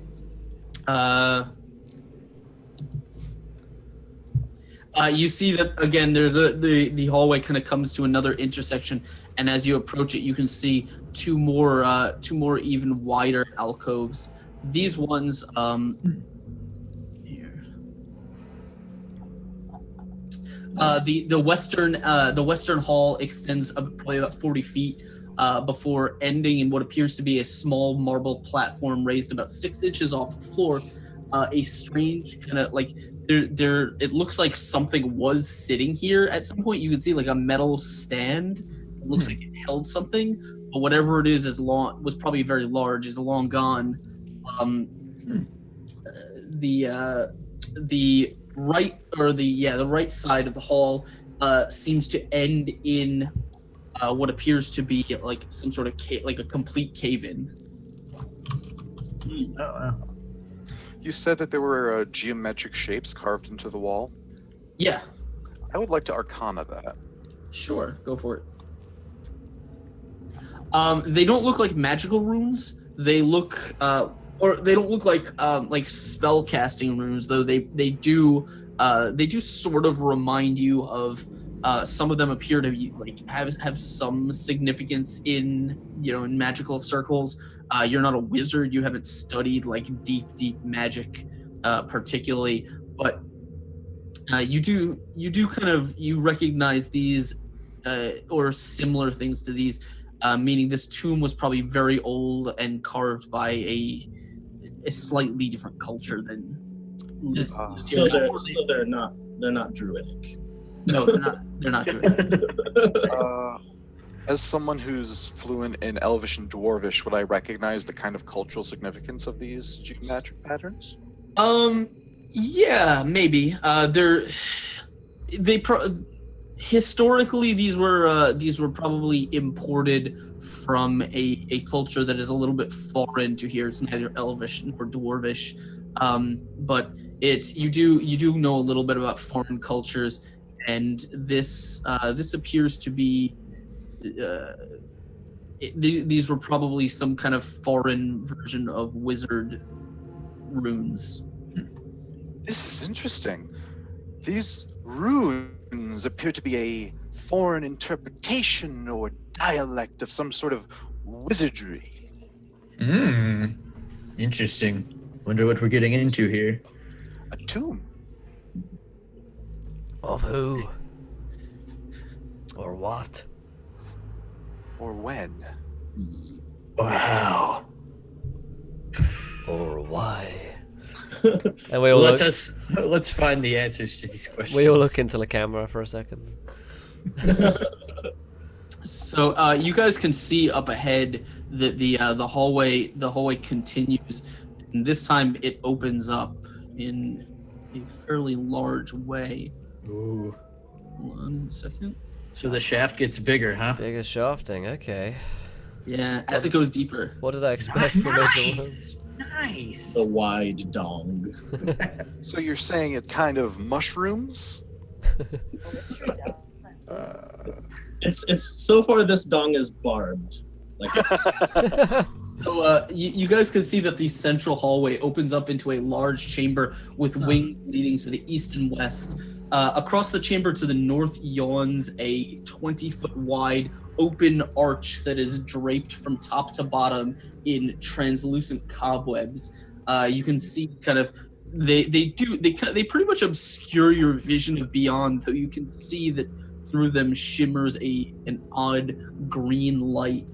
The green light flickering from beyond the webs, casting strange shadows around this room. The whole place sort of smells of like wet fur and animal refuse.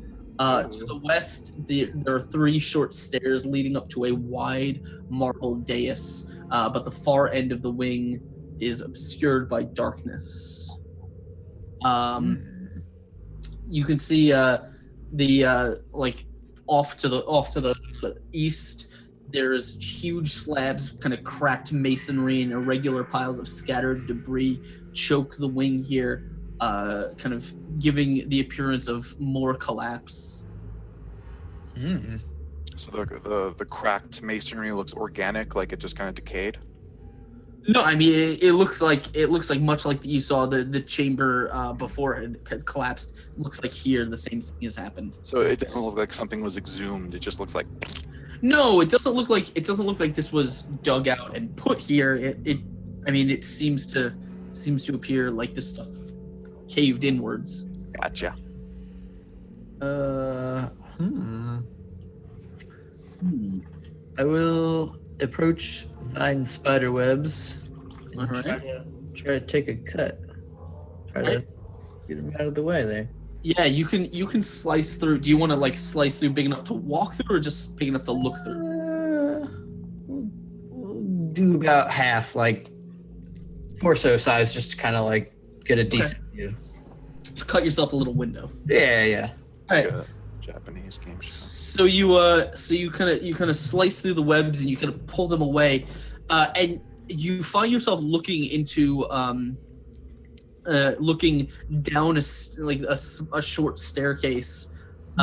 It descends probably about 10 feet, but the arch overhead continues straight ahead, so you can actually see into this much larger chamber. You see the green glow seems to be coming from directly across the room. There is whatever is in the opposite side of the room is illuminated by this bright green flickering light, flickering very much like a firelight. And there appears to be some kind of big stone structure in the center of the chamber. Interesting. Can I help him cut down some of the spider web? Yeah, it's not particularly hard to cut through once you guys actually Do it. do it. Okay, so I'm gonna walk over with him, and as I'm walking over, I'm going to pull a sickle out of seemingly nowhere. What? Start hacking away. Where'd you get that? She would turn around and laugh at you, and then just like go back to it, like Right. blow off your question. Glad to have you on my side. All right, so you cut through you cut through the webs, and you can see down the. You can make your way down the staircase if you'd like. Yes. Yeah, let's do it. Let's do it. Also, just thank you watch- to Be Specific for following. You're a gentleman and a scholar. I just want to take a quick look at that platform right there. Does it look like it served any specific purpose? There's nothing resting on it that you can see. All right. You could actually see faint scrapings in the ground that look like there may have been something here that was probably dragged away long ago by tomb robbers. All right. Scurry back after the party.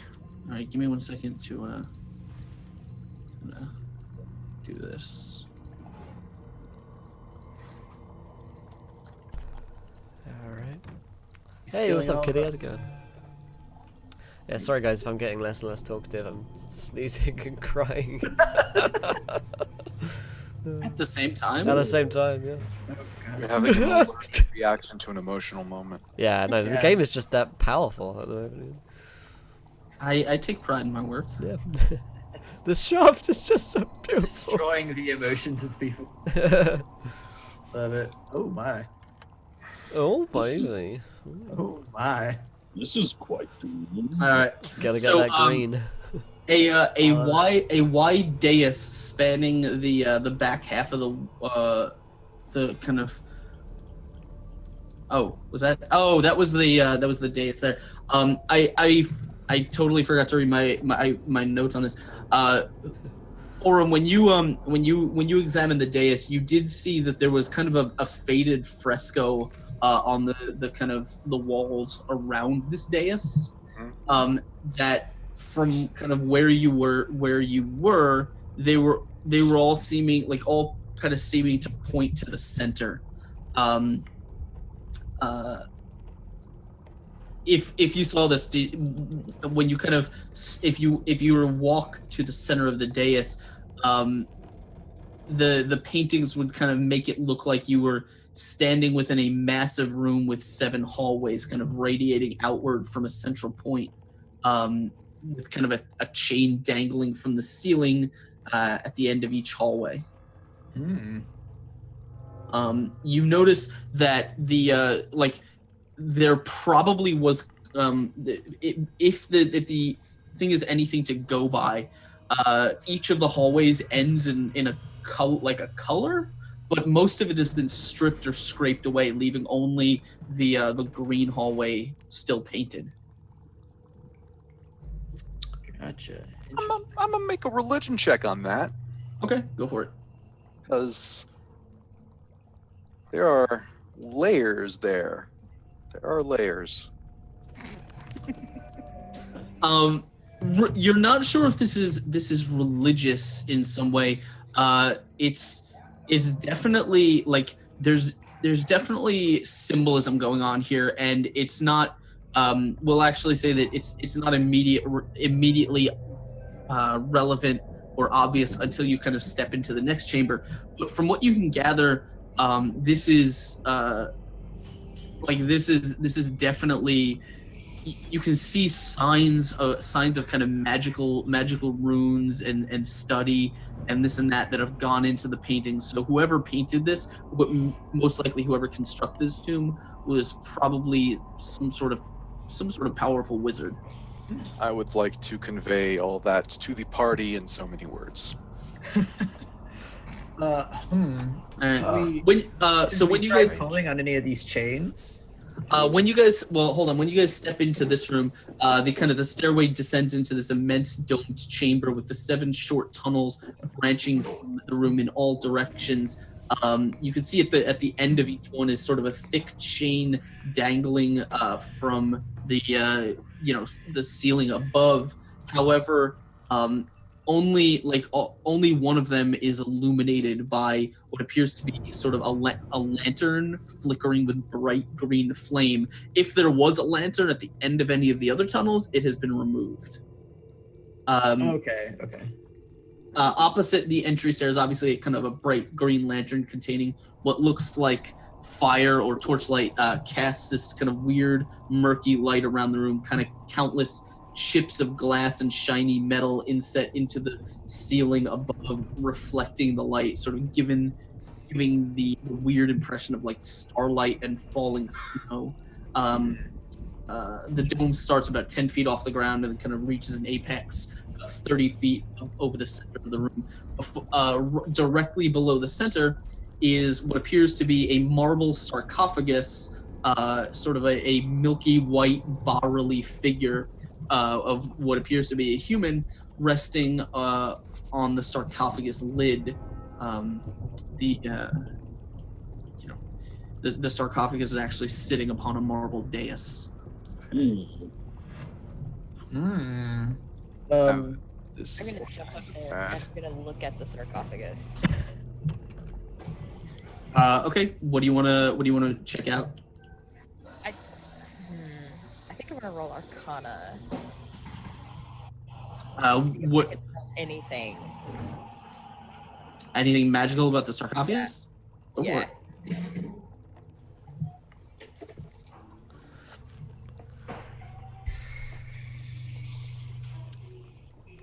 I think at this point I'm checking the perimeter. Okay. You kind of stop before you get there, and you're kind of checking around.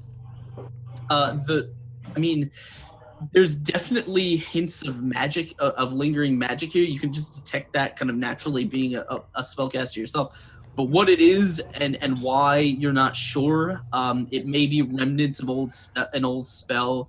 It may be, it may be kind of something. Something that has been enchanted on this tomb, maybe a protection spell. Who knows? It doesn't quite seem to make sense. However, when you step up, you do notice there is a kind of a ring that is carved into the marble dais. You can kind of see it there. It appears to be sort of a deep groove in the marble.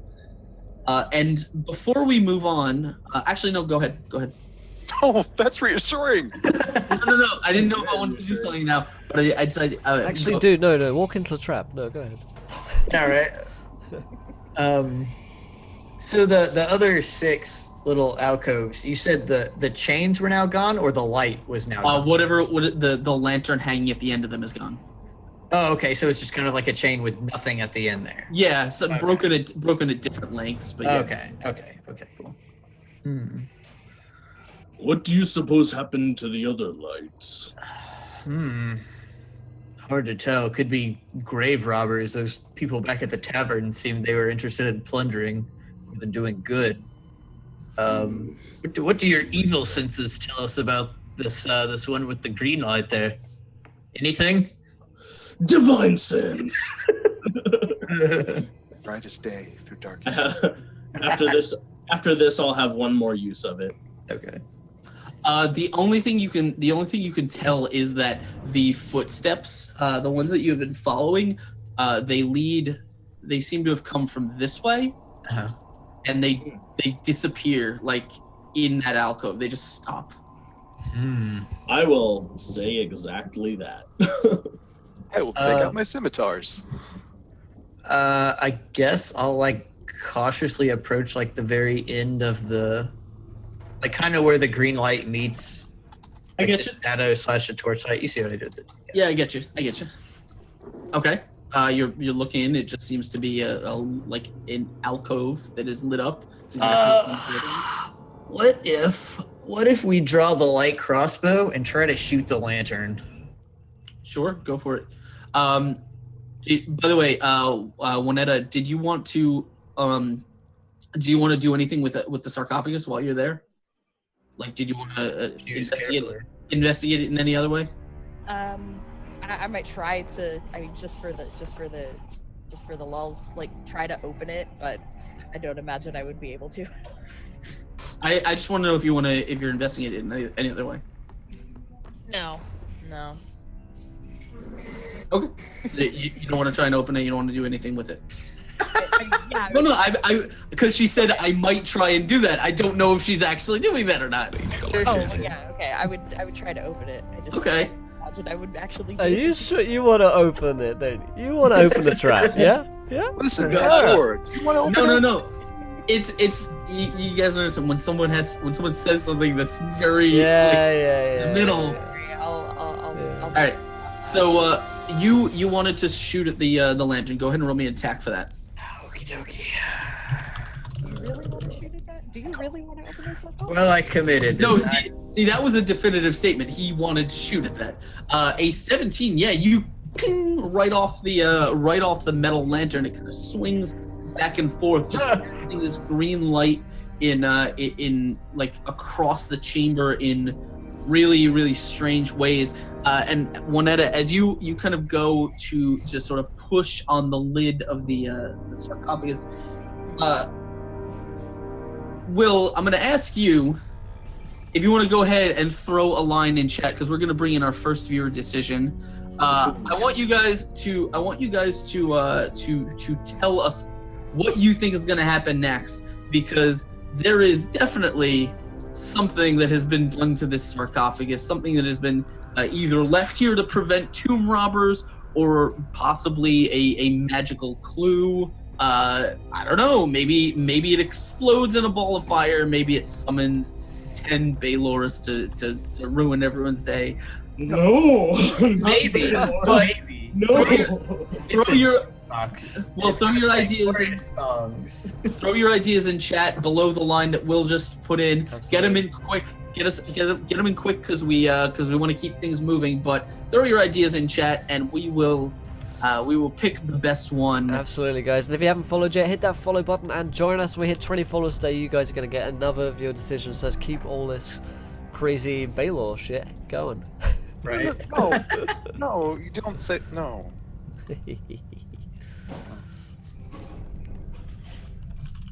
All right. I'll focus on the straw pile for a minute because we've got a lot of Yeah, ideas.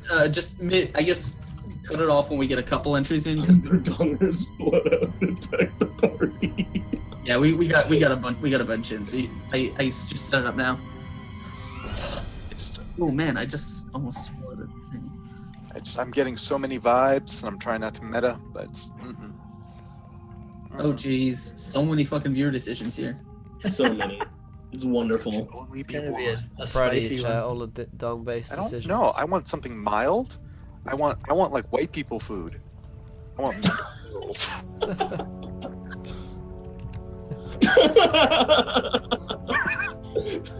The look on Brandon's face, man. Just made it. By the way, I like how the dragon, the one between me and Brendan, has a horn that's like it's going right in his mouth. Yeah, Chad's been Literally, saying I'm you are smoking the- a pipe You all are the game. 20th person to have said that today. I just noticed that. I haven't been paying Like attention. I was gonna message Yup. Fliff and be like, yeah, we should get that changed, but it works so I'm well. just gonna make that that canon. I'm just I gonna think- add a pipe smoking dessert. I think every There you week go. it's just gonna be Like a Brandon. Gandalf-esque one. Alright guys, Yeah, just straw really poll good is one. in the chat, so go ahead and vote on straw poll if you were so kind. A fighter is never late. Alright. Fighters never.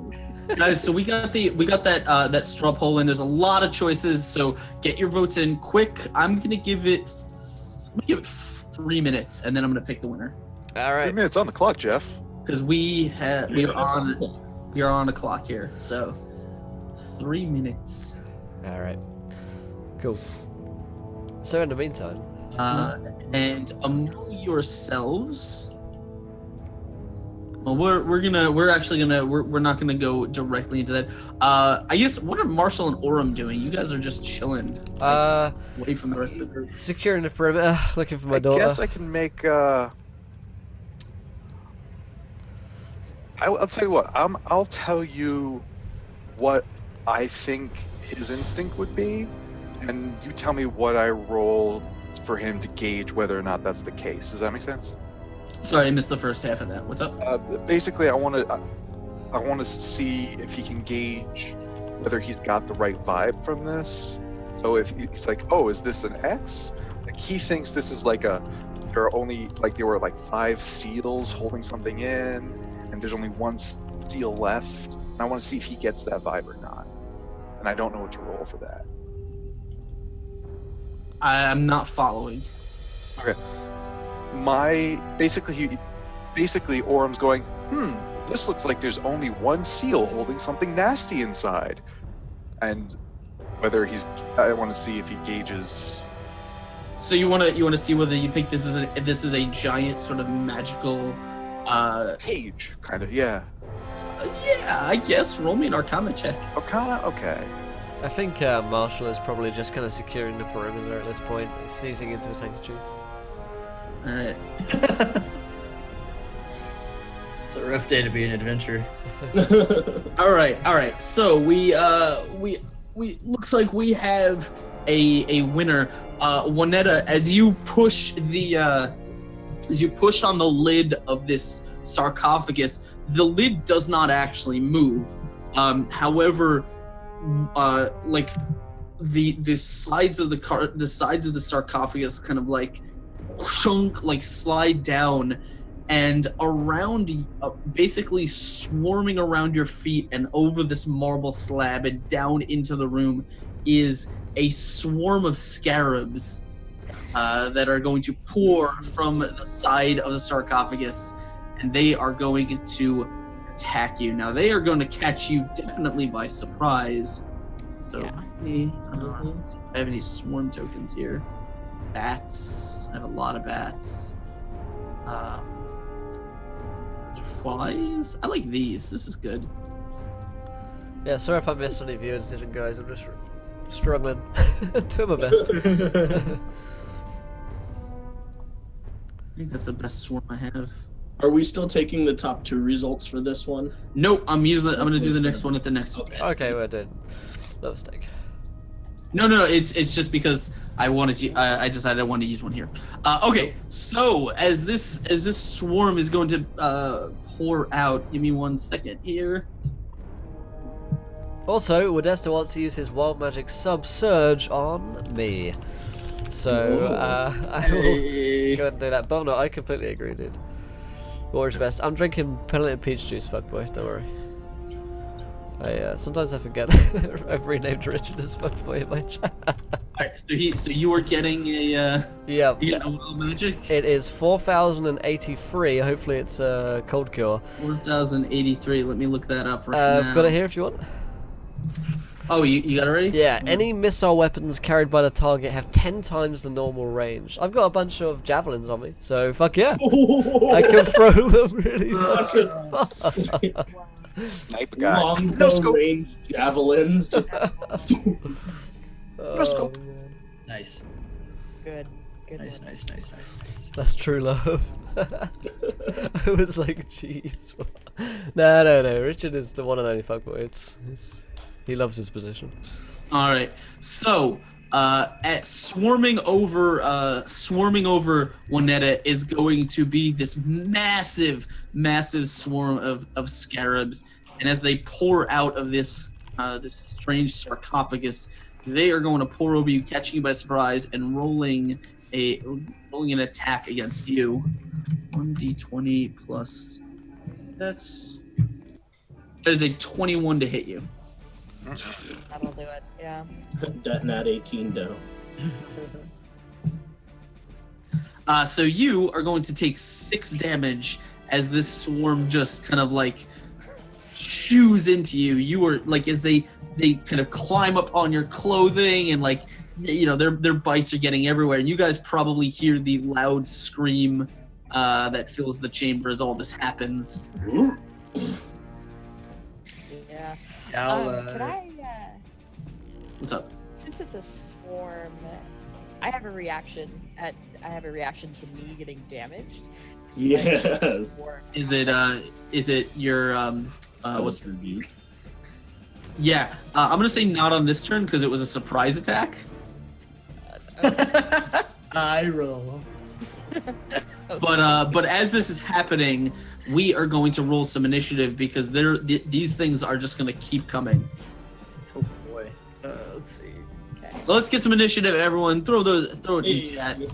Me Ooh, the swarm. Zareth. Ooh, nat 1. Zareth with the 1. Huh? What? Huh? What? What's going on? So what's all this then? That's unfortunate. All right, that's that, and okay, and so this is for the swarm. All right. So Marshall, Zareth, I'm back. Sorry, do I need to roll something? there. Yes, initiative. Sorry, I just want to go get more peach juice. And drugs. Huzzah! Roll a 6. All right, so you guys should be able to put your own initiatives in. You can just type those in on the 0. Yeah. Ew. Huzzah. All right, and let me know once everyone is in.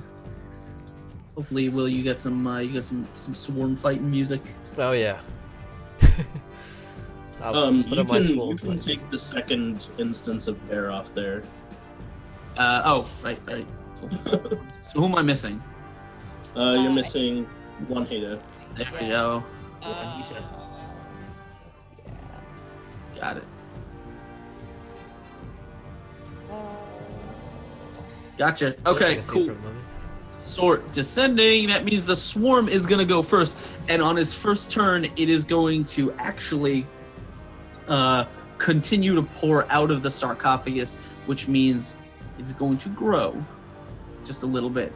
Oh, So it's like, never mind. It's like a half chub now. It is. Did we just what assume the gender of that swarm? yeah. My bad. terrible person.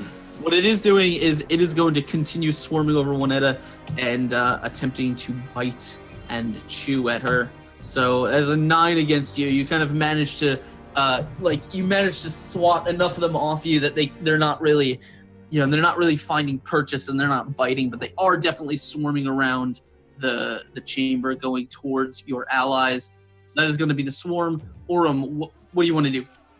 I'm going to stall for time while I look something up real quick. That's a cone. Okay. I'm going to. Let's see. If I move here and use my breath weapon, that won't get Juanita, right? What's the range of your breath weapon? 15 feet cone. So that would be 1, 2, and it would hit up to this square. Okay, perfect. I would like to move right Okay. up one step, and I would like to achoo, and use my breath weapon, please. All right. Go ahead and roll an attack, or do they just have to roll a save? They roll a save. All right. What's the save? It is a Dex DC 13 for half. Okay. Here is their dex save. Oh, 20. Ouch. Zoinks. but they take no damage, right? No, they take half. Oh, really? Okay. Yeah. And so if they make the save, they take half. If they I don't just- make the save, they take full. My group says they don't take damage when they roll a crit. That's a house rule. Yeah, Your sorry. group's mean. Okay, so they have. Well, we'll put it there. And so they are taking how much damage? 4. 4 damage. And actually, no, I couldn't be able to do that. So that's actually, Juanita, you are a beautiful star in the sky. And I give her an inspiration. Yay! That's my bonus action. All right. Yay. You can take a 1d1. It's 1d8 for you, right? 1d6. All right. You can take your 1d6 inspiration on any d20 roll you choose. And damage, and to negate incoming attack because College of Valor. Ooh. Nice. Yes. All right, Juanetta, it is your turn. Okay. Let's see. I'm going to try to get out of the range of the swarm and like jump over the sarcophagus, Sure. if I can do that. Yeah, you can use your movement to kind of climb over the sarcophagus. Okay. Would I need to roll anything for that, or? No, not really. The swarm isn't particularly holding you down. Okay. So I'm gonna like stand on the edge of the slab there, Okay. and let's see. I want to say it's a bonus action to change the weapon I'm holding with Pact of the Blade. To change it from what to what? I believe I'm still holding the sickle in my hand, and you know what? I'm not going to change the weapon. I'm just going to cast Eldritch Blast. Yeah. Okay.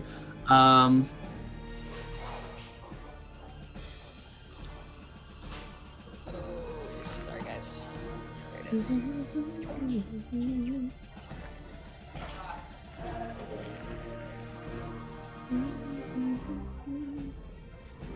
What's going on? It doesn't say what it is changing. Just say bonus. I don't know. I'll look that up. All right. So what are you rolling to hit? The swarm. I'm just aiming into the swarm. With Eldritch Blast. Yeah. Yes, a 15. If I could find it here. Yeah, a 15 will do it. Okay. So that's gonna be 10. Yeah. Oh, you know what? I did that damage wrong. I've got the Agonizing Blast Invocation, and that adds Charisma modifier to damage. Okay, so what's your charisma modifier? So that would actually be 12 damage because I have a 4. Okay, you got it. 4 would be 13 damage. 9 plus 4 is 13. You're right. All right. So you kind of begin your arcane ritual, and as you do, you summon kind of a bolt of energy as your eyes kind of shade over with blackness as you invoke the power given to you by your mystical pact. And you blast the swarm with your arcane energy, and you see just some of the bodies of the some of these scarabs are just kind of blasted away. As a hole kind of is blown into the swarm. They keep coming. Okay. All right, Bear, what do you want to do? Bear is going to rush forward, pulling out his great club and using a bonus action to put Thunderous Smite on it. And I am just going to try to smack down onto this swarm of bugs. All right, go for it. Let's go. Nat 20. Okay. Good job. And then on top of that, my Thunderous Smite damage. All right. So as you kind of roar with bestial fervor, kind of showing everyone your kind of giant heritage, you bring this hammer over your head and you smash it down just like you're kind of like hitting an anvil. It rings out, and in this chamber, it just sort of reverberates as you actually see kind of like as it rings out, dust and kind of little bits of glass and stuff are kind of raining from the ceiling as there's kind of like a clap of thunder. What's the total damage? 15. All right, needs to make a strength saving throw against prone. Correct? Swarm can't be knocked prone. Don't- Again, pushed 10 feet and not prone. Like, Okay. it can be knocked prone, so. So 1d20 minus. Yeah, I think it's this. It rolls an 8, so that is not a save. So you will kind of blast the swarm this way a little bit. The swarm can't be knocked prone because it's just bugs that are already prone. But you can kind of like the thunder kind of creates like a wave that pushes them backwards away from you. On you next! And I point out. All right, so that's it's 8 plus. Got it. All right, Marshall.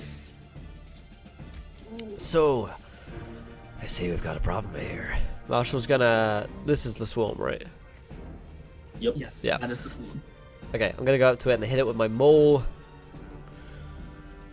With of vengeance for a 18. That'll do it. Yeah. Cool. I'm also going to use my Divine Smite on this one. So it's 2d6 plus 4. So that's 10 damage, and then my Divine Smite is radiant damage. So, that was shit. But 3 radiant damage on top. So what's the total? A total of maths is 13. All right. So as you bring your you can kind of bring your weapon down and smash into this, kind of sweeping them aside. The radiant damage, the radiant energy flares out, and you see as the remains of this swarm are sort of knocked away. Their kind of corpses are blasted to the side and kind of burnt by the holy fire. As you guys kind of pummel these things between, like both Bear and Marshall, pummel these things between you. And before the storm can kind of manage to grow again, you manage to burn the last remnants of it away with holy fire. Nice. And it is no more. Hey, good job, guys. Great work. No problem.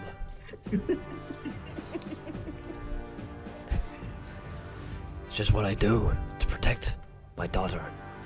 When I find her, the same fate will await whoever's taken her. I knew something about this crypt was bugging me. I hate you. You're the worst. I hate you. You are the worst. Nice. Okay. Hey, what's up, Lee? So I guess we're back in exploration mode. Put on my inspiration hat. I think I'll walk into the alcove with the green lantern and just see what's going on in there. See if there's anything to be done. Anything cool? Roll me a perception check. Okie dokie. I can do one of those. Perception plus 4. Okay. 19. So despite this kind of bright light, like bright, oddly colored light that is kind of radiating around you, you don't see anything immediately about the chamber you're in, except you notice that the pattern on the floor is very strange. You kind of actually see that one section of it, which if you zoom in you can probably see it, seems to be sort of separate from the rest. There's sort of a circular area that is distinct from the rest of the stone floor. I would like to touch ye area. Yeah, it's just. I mean, it's Okay. flat. It's flush with the ground. Okay, so it doesn't seem to actually be anything special that I can tell. Not immediately. I mean, you can definitely see that there's like a little bit of a gap, but it's very, very thin. I'd like to try and stick my greatsword in there and like. Your sword is far too big to get in there. Okay, hey, I appreciate it. Well then. What about the rest of you guys while he's doing that? What do you want to do? What would I wanna go roll? see what's that light. What's up? For you? You good? Yeah. Sorry. Okay, sorry. What would I roll to see if the corpses of the scarabs are worth anything? They're not. They're bugs. You never know. You know, alchemy, magic. Bear, do you want to check something out about the sarcophagus? Yeah, I kind of want to look and see if there might be any other kind of traps on it. Sure. Roll me a perception check. I can do that. Heyo. On a 26, you kind of get down. There doesn't seem to be any. In fact, you're pretty sure that this isn't a sarcophagus at all. Like it seems to be carved to look like one, but you don't actually think the lid is designed to lift up at all. What you do notice as you get lower is that there's this kind of circular groove in the marble slab, and you kind of notice that the sarcophagus is kind of, is kind of sitting at both ends of this groove. You think that there might be something under the sarcophagus itself. Okay. Bear will try to kind of lift it up. Roll me a strength check. Okay. Come on, don't fail me now. Rip. So you kind of I can lift 900 pounds, but I fail this. well, you can you try and lift, and nothing's happening. Like it is not moving. But as you kind of settle against it, you actually kind of hear, like, feel it grind just an inch, not up, but actually to the side. Then I'm going to try to push it and see how far I can turn it. As you kind of push it, you actually push from the back, like at the back, not really directly at the center, and basically the sarcophagus, as it's on, it like seems to sort of rotate on this, around this kind of circular groove. And as you're pushing the back this way, the front is moving this way. Ooh. Okay. I will join in this activity after hearing it begin to move. Yeah, I'll help out. Also, very Alright. jasmine spice and touching chips for following your gentlemen and scholars. So you guys push. Do you want to push it so it's pointing in any particular direction? I would want to push it till it's facing up. I will concur with that decision. All right. As you kind of you push, you hear the grinding along the track as this sarcophagus turns and turns and turns slowly, and eventually kind of points towards the green light, and then as it kind of settles into place, you hear. And Juanetta, you're still sort of in the chamber. You can see the this kind of circular platform is actually beginning to slowly descend. Oh. Oh, Okay. interesting. And where did this take place in the chamber? Just Where you were just looking. oh, okay. So it's like descending above us. No, down. Oh, at the sorry. Okay. Oh, okay. Probably. Bear will now go over and investigate. Yeah. You guys are kind of looking over the ledge as this platform, which it's moving slowly. It's not it's probably about 5 feet below you now. Is slowly lowering. It doesn't seem to be putting and nothing seems to be coming in its place. It just seems to be lowering. I was gonna say Bear will probably at this point kind of looks like a ride down. He's going to hop off onto it. Okay. Next stop, kill an evil. Do all of you guys want to kind of quickly climb down before it kind of gets out of range? Yeah. Yeah, I'll join Bear. If I How do can, we know that I'm we're just gonna gonna get jump. Bear will catch anybody who jumps down after him. Orm has a Down moment you of, get. how do we know we're going to be able to get back? Oh, darn it all, and he jumps down. It's All part right. of the adventure. We'll figure that out when we come to it. All right. So you guys are riding this platform down. Give me 1 second to move you. Do, do, do, do, do, do, do, do. You guys are eventually all going to arrive here.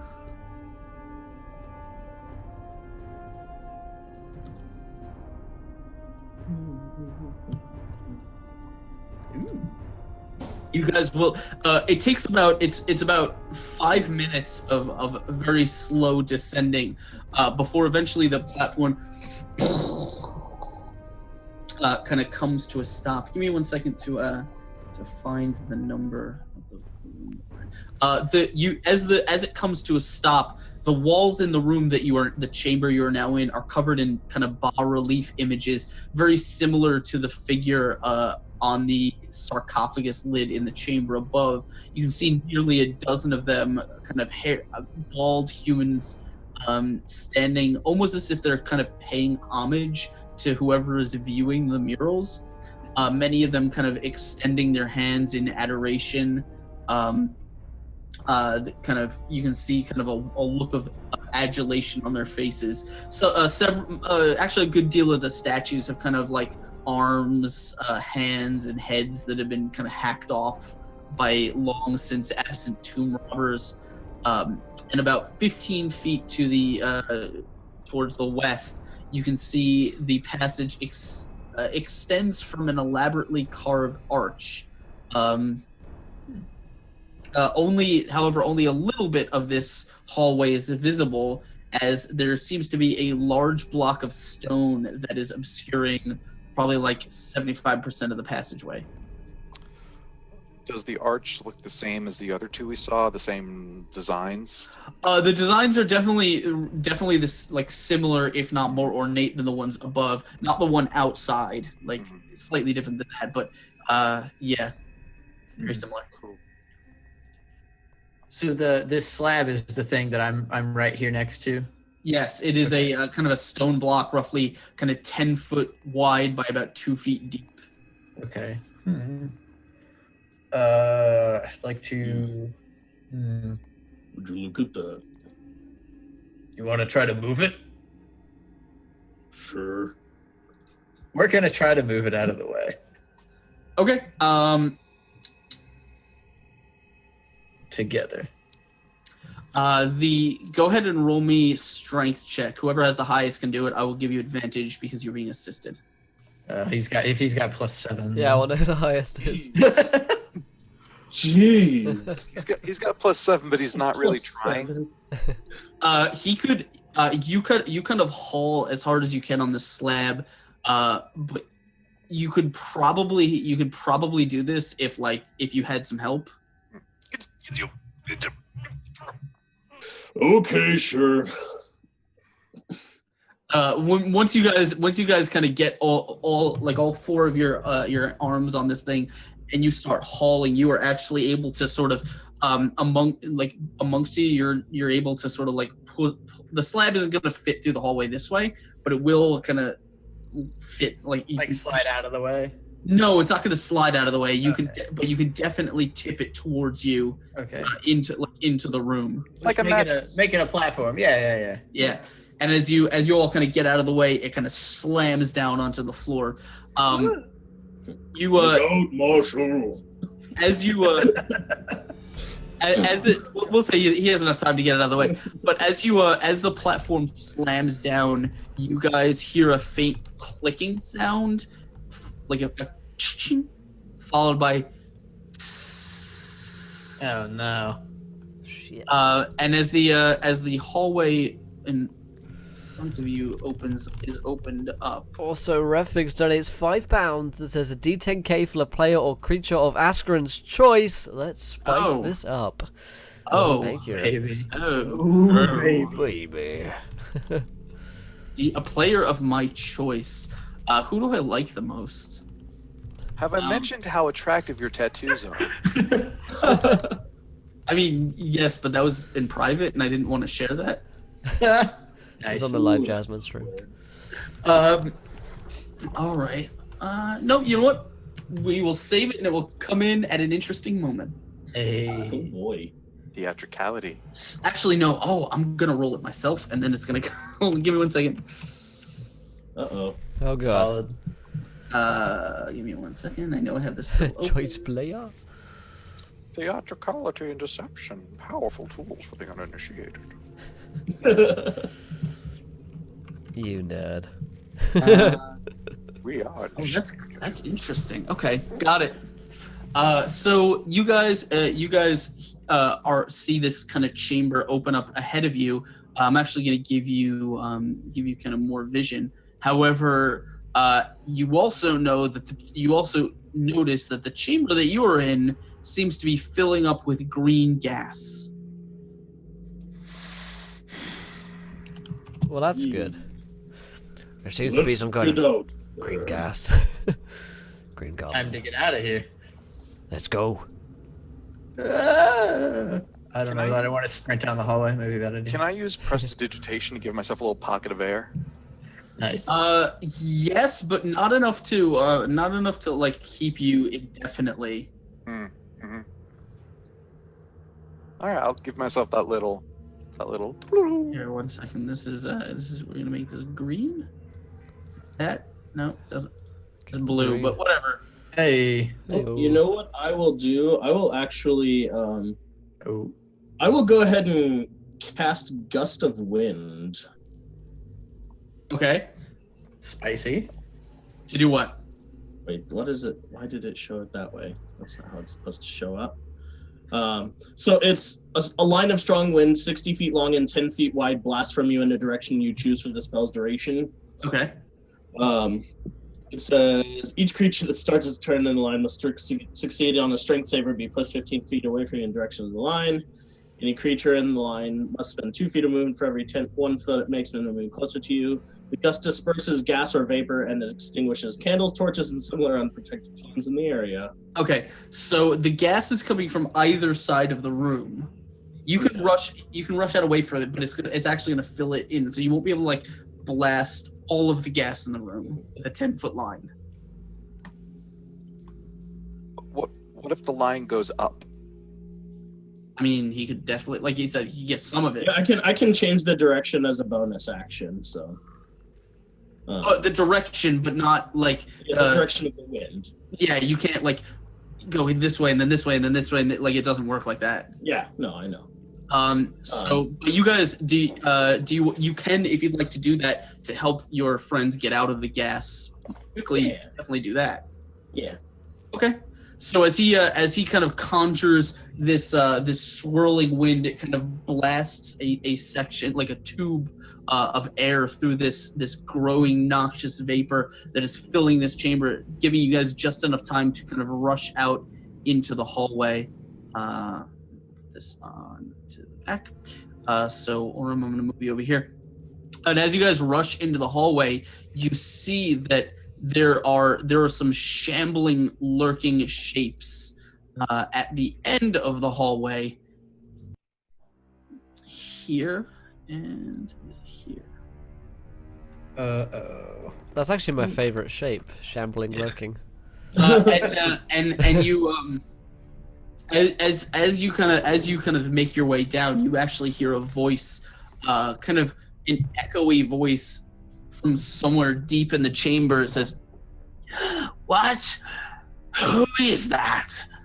What? No! You're here to disturb my work. Kill them!" What? What work is this? And as this voice kind of echoes, you guys see that the shapes in front of you all begin kind of slowly lurching, like turning their attention and lurching towards you. So you guys have some distance before they get to you. What do you want to do? I will draw my great sword and I will call Marshall up to me. These are the undead you've been looking to kill. I say, now is the hour. And I kind of take off my maul and start charging towards him, I guess. All right. I'll approach them as well. I follow suit. Bear will go ahead and use his wild shape. He will turn into a brown bear. Ooh, spicy. All right. Thematic. Give me 1 second. I'm looking up something here. Monsters by type. Whoa, you Do you guys want actually us all to- die instantly. TPK. Do you want us to roll initiative order, Askren, or we just? Yes, let us roll some initiative because something is actually going to happen as this is together. Hey, that's not bad initiative. Maybe that.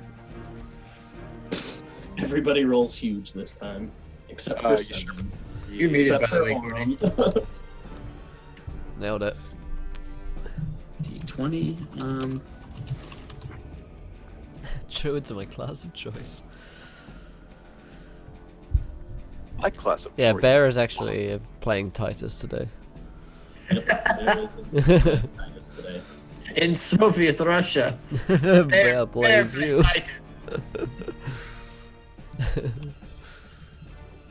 My class of choice is bourgeois. So fancy. Alright, I accept that. I'm much more of a prole myself, I think. All right. So as you guys are rushing down the hallway, you see there are 3 of these kind of undead creatures that are lurching towards you, and rather than kind of mindlessly making their way towards you, they all one of them seems to stop, and he kind of he's like, this one is sagging, like his skin is sagging and kind of sloughing off. His guts are like kind of bubbling and like large pustules on his body. And as he turns, he's actually going to turn to the zombie next to him, and grip its shoulder. And you see, like, as this kind of dark energy is going to begin to swirl around them, you actually see these kind of like these strange things kind of begin to kind of crawl out of the skin of these zombies. And as one kind of touches the other, their skin almost begins to meld, as the 2 zombies are sort of like, they sort of somehow come together and combine themselves. And the other one behind, like, it just kind of like lurches into this mesh, its own kind of rotting, engorged flesh just kind of like sloughing around the group. As you see these like look like earthworms or bugs kind of dropping off of them to the ground and skittering away. And as they all kind of form together. Also, Hey. thank you to DM Firebow for following. Welcome to the event, my friend, a gentleman and a scholar, the 20th follower of the day. Huzzah! Huzzah! Definitely. Oh, baby. As they all merge together, they are going to create. Hold on. I think I have something here. Fusion is just a cheap trick to make weak zombies stronger. I'll just use this one because it's the closest I've got. Okay. Just me. I forgive you, Askren. Yeah. It would be neat if every one of the scarabs had an icon. Well, they're all dead. So Yeah, they bring it. Chat brings up a good point. When I transform into a brown bear, I'm technically large in size, so I take up Yeah, hold a on. 4 Wait. square area. I have to do this for in one of my other games. So. oh, should I get straw poll Undead together for this one, Voltron. Askren? Yeah, I will get. Well, we'll get that in 1 second because Alright. this is for Barry. You were right there. Yeah.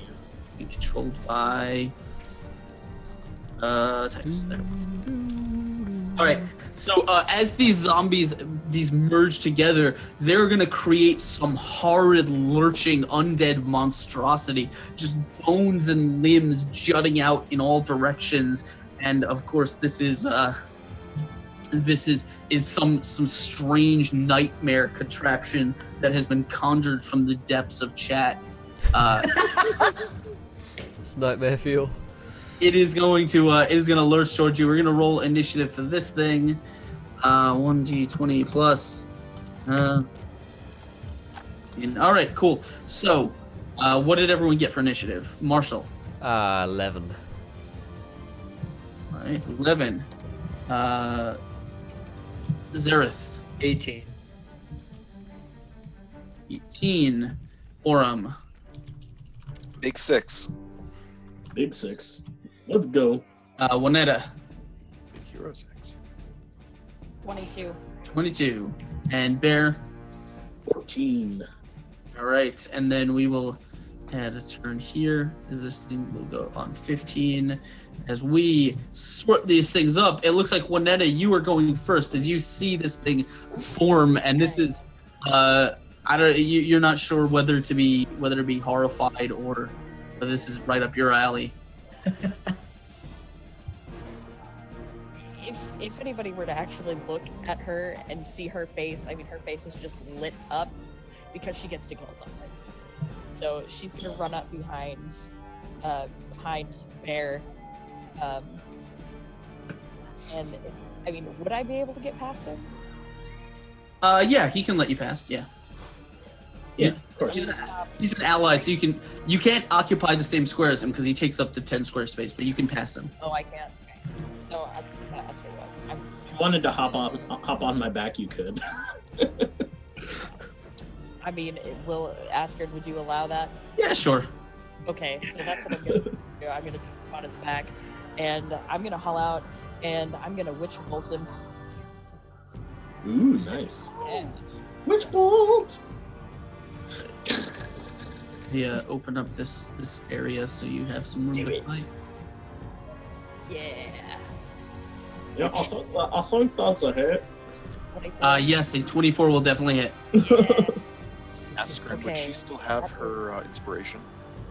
Yeah, I do have my inspiration. Haven't used it yet. Yeah, but it fades But I after think like it- 10, 20 minutes. yeah, it hasn't been 20 minutes. Okay, it might be 10 though.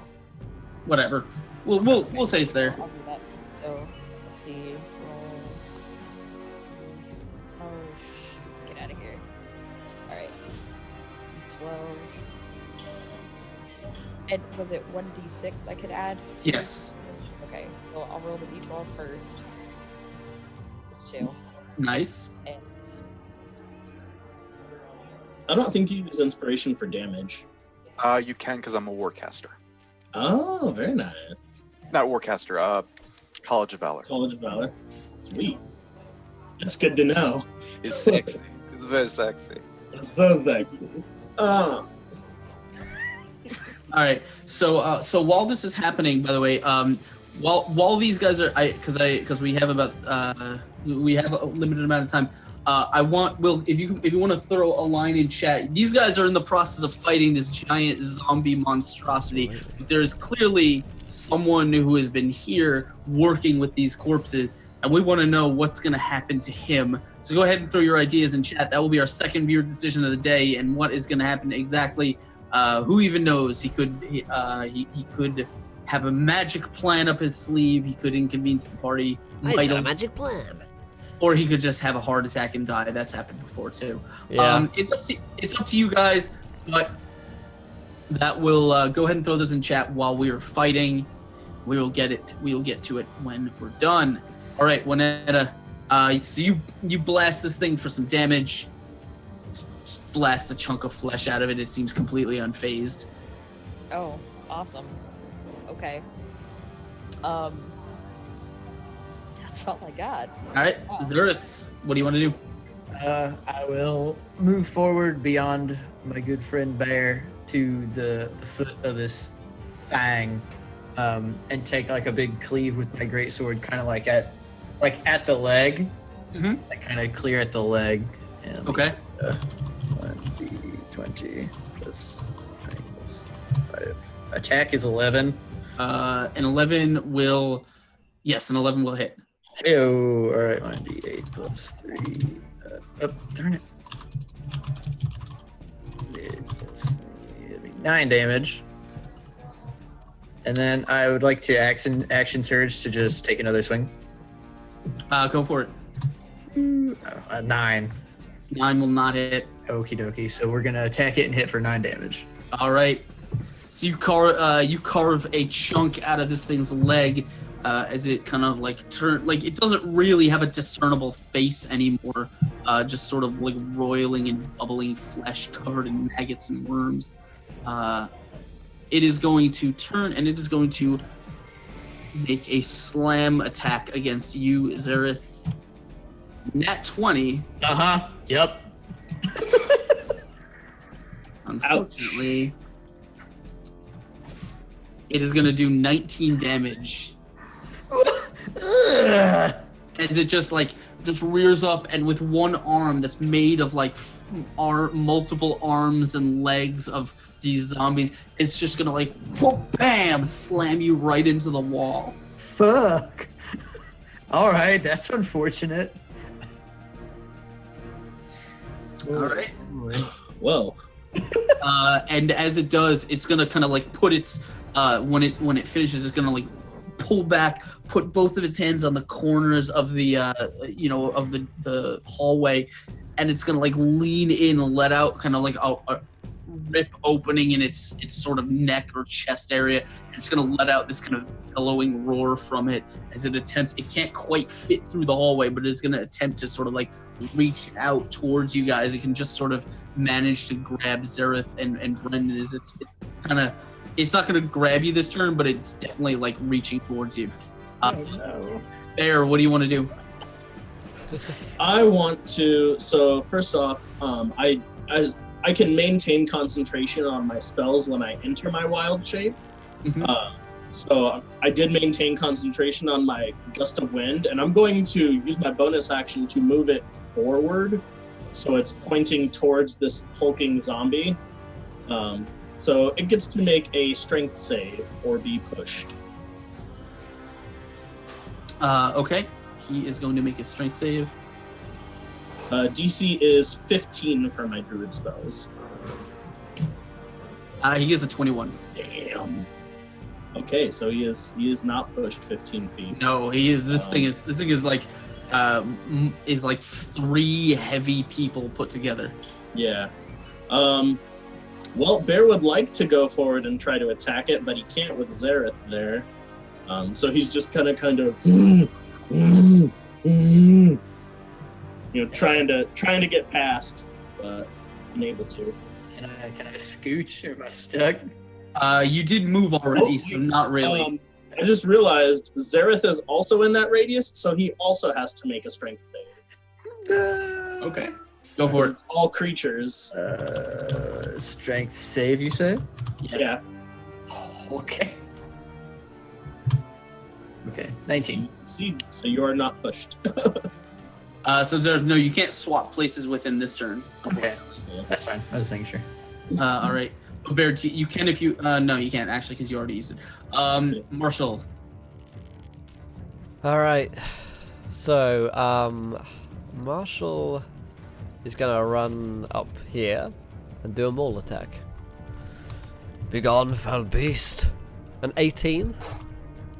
An 18 will hit. Yeah. Does 12 damage, and I'm gonna divine smite as well for an extra 2d8 radiant for a total of 25 damage. Oh yeah. Yeah. And this damage is actually he's actually when you hit, you bring your maul up over your head and you smash it down on this thing. It's a big target, easy to hit, and as it flares, it arcs over your head, flaring with holy light. It's actually gonna hit this thing. It's just gonna put its arm up in front of it, and as the maul slams into it, there's kind of a burst as you actually see the kind of black smoking unholy energy that Bear saw before is almost fighting against your holy energy, sort of but you just managed to muscle through it, and as you push through the kind of unholy surge, there's a shockwave of holy energy as this thing is a crater is blasted in its shoulder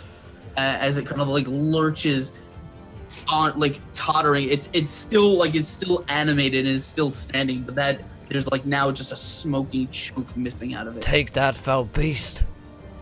And that's the end of my turn. All right. Orum. Orum kind of is flushed and visibly a little aroused by that awesome moment. And he is going to use his action to cast Vicious Mockery on this creature. And he will say, "You, sir, have the style of a drunk baboon on New Year's." Damn. Got him. You hear echoing from somewhere in the chamber here. Chinese or the other one? The other one. So that is it's only a DC 13 to resist my spell. Wisdom? I presume. No. Vicious Mockery, it would be on the spell page. Yeah, Wisdom. He does not have a wisdom score, so he fails. So he takes 2 damage. Correct. Afraid of crackers and mash for following. You're a gentleman and a scholar. All right. Who's up next in the turn order? What's up? Who's up next in the turn order? Juanetta. I will use my bonus action to once again inspire Juanetta. Ooh, girl, you got me going so good. Awesome. Okay. Okay. All right, take your D6. What do you want to do? I sure will, and I'm going to use that D6 because I'm going to, as a bonus action, I'm going to change the weapon in my hand from a sickle to a long sword, and I'm gonna leap forward and go ham. Get him, go. All right. Get him. So would I roll the D6 first to see what I would add? You can. So if you want to add, you can choose to use your inspiration after you make the roll. Okay. Yeah, you can roll. You might as well roll it alongside if you want to use it. Yeah, you're right. So where do my character sheet go? There it is. Okay. That's 10. You want to use your D6? Yes. Go for it. An 11 just hits. That's amazing. Okay. Oh, that didn't. No, you click the word longsword. Right. Okay. All right. 7 slashing. Okay. All right. You kind of dive off of Bear in his bear form and kind of shove your sword just straight into the stomach of this thing, kind of carving it outwards. If this thing is lurching right now, and it looks like it's taken a solid bit of damage. Zareth, do you want to follow up with anything? Trying to think. So real quick, I was rereading the spell. The save is made at the start of the creature's turn when they start their turn in it. Okay. So Okay. So do you want me to make it again, or do you want to just keep the roll? it's up to Aspirin. Yeah. Well, you already made your roll for this turn, so we'll use that one next turn. We'll do. I'd like to try to move past the foot of this thing. Like, I'd like to get to this square. Roll me a dexterity check. Okie dokie. Dexterity.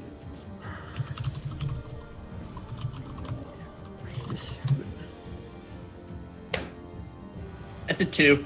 Yeah, Awesome. I see it. No, you attempt to kind of roll through this thing as it's toppling. It's actually just gonna sort of like, it's just gonna make a backhanded attack at you. Humbug. So this is the attack. 17 against you. That would miss. Does it? Yes. Okay.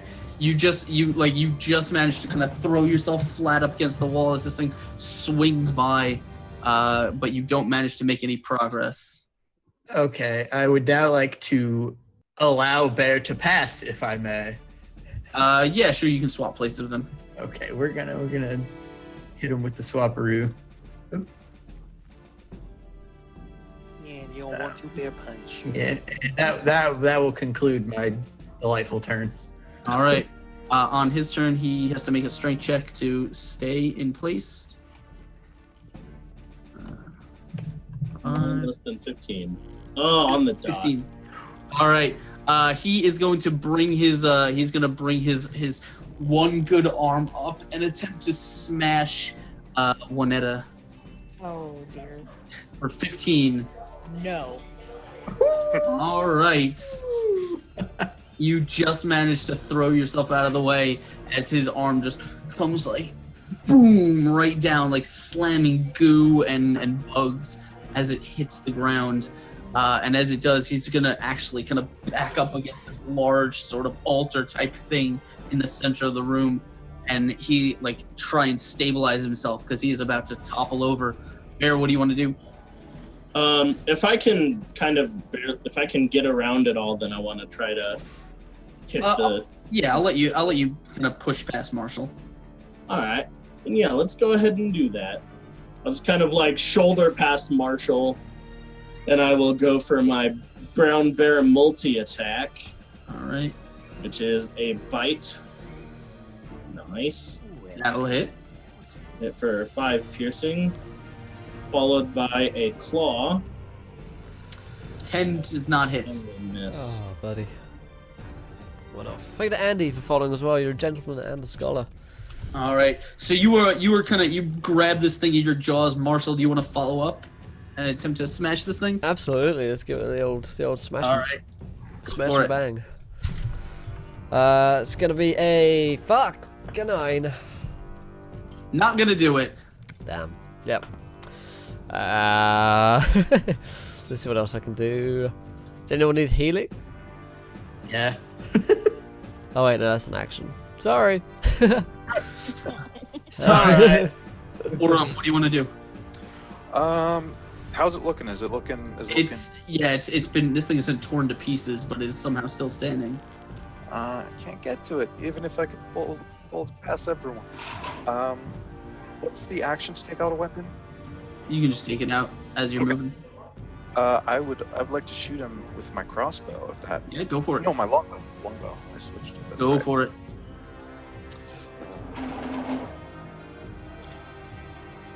12 will just hit. Ooh, that feels good. Da-da-da-da-da-da.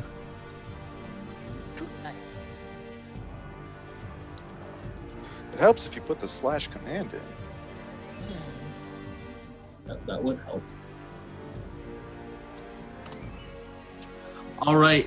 And as Bear is kind of dragging this thing down, you just manage to you kind of like this thing rip it, like something is ripping kind of in its chest. You see the insides begin to kind of be exposed, like pulsing organs and weird glowing things in there. As you kind of sight whatever this green glowing thing is inside it, and you fire your bow. Your arrow kind of strikes true, and as it hits, this thing is almost like impacted backwards, and you see like goo kind of flying out of its torn chest cavity as it slams backwards into the stone altar, letting out a last like before its flesh ceases to be able to hold onto its bones, and it drops to like it begins to kind of pieces start falling off of it. And as this is happening, you hear kind of the voice in the back of the chamber, which I'm actually going to reveal in a second, saying, "No, the ritual must have been wrong. It should have been unstoppable." And you guys see, actually see that there is that kind of rushing around the corner, like peeking around the corner and watching. There appears to be like this gangly looking wizard type, like wearing blackened and like sooty black clothes and stuff like that. And he's peeking around this altar, and he says, "No, you can't be allowed to leave. I worked too hard." And as he is gonna kind of begin waving his staff in the air. This guy's triggered. Can I counterspell? Yeah, go for it. I would like to do it. I don't know how to do this in this edition, but I'm gonna do a counterspell. How does it work? Counterspell, I believe. If it's a 3rd level spell or lower, it's automatically countered. Otherwise, you make a spell casting check with a DC of, I think it's... Oh, wait. Counterspell is a spell? I thought it was like a thing you could do. Yeah, never mind. I can't do that. Fun facts, you can counterspell a counterspell and counterspell that counterspell and counterspell that counterspell in a never-ending cycle. I misunderstood how counterspell works, so I can't do that at all. But I go, hey, stop it! No! Thank you to Slapping Penguin for following. Welcome to the Avenge My Friend. You're a gentleman and scholar. Legion, don't tell people what to do. Okay, so here's the thing. The first I thought this would be weird, or it was weird when I rolled it, but the first vote thing on the poll is I'm not gonna roll for the entire party, but we'll just say that when you attempt to counterspell, your spell will kind of hit his as you lash out, and you're not sure what he was casting, but there is definitely, like, from the staff that he has, there is an explosion of magical energy, and he is going to be kind of blown back into the wall, and you see him kind of like a blood smear on the wall, like as he kind of slides down to the ground. But the staff you hear a voice from the staff, which is going to say, "What am I doing here? Who put me here?" The staff says that? Yes. Oh. Dips. Hold on a second. Okay. Do you want to rush over and pick it up?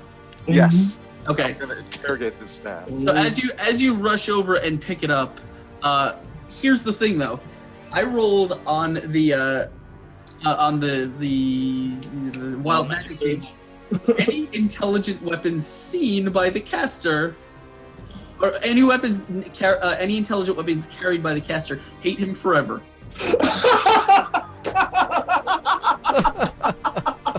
That's so good. I don't know why. You can't make this shit up. Holy moly. That's number 0238. Intelligent weapons.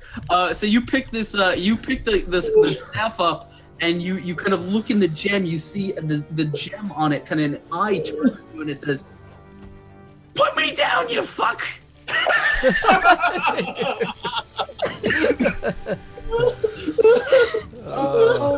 Holy moly. I swear to God, there is real magic in that D10K table. There is real magic. And as you were you were staring perplexed at the now animated magic staff that was that you have picked up, that does not seem too fond of you, in a chamber where some powerful necromantic ritual has clearly taken place. What is that? What does all that mean?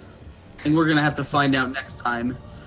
On My Dragon God. Ball Z. Dun, dun, Because dun. that is where we're gonna end it for tonight. My Because that is, goodness.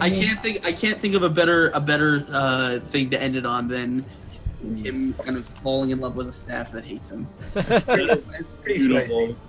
Why did you have to recreate my first marriage? Why would you have to do this to me? I mean, Oh, wow. there's a dong joke in there, but I'm just take it.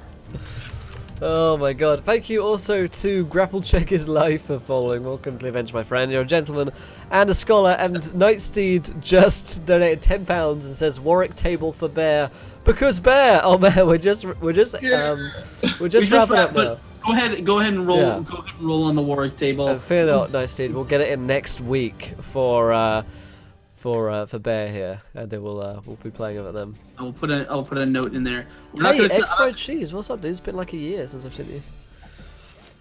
Askren, not by the gonna- way, do you know what's Yes. happening next? Do you know what the game is going to be called? Or do you- I haven't even had a chance to look yet. I will get there. Give me 5 Alright, minutes, cool. and I will make that work. But I think we got some stuff to do now. Oh, so yeah.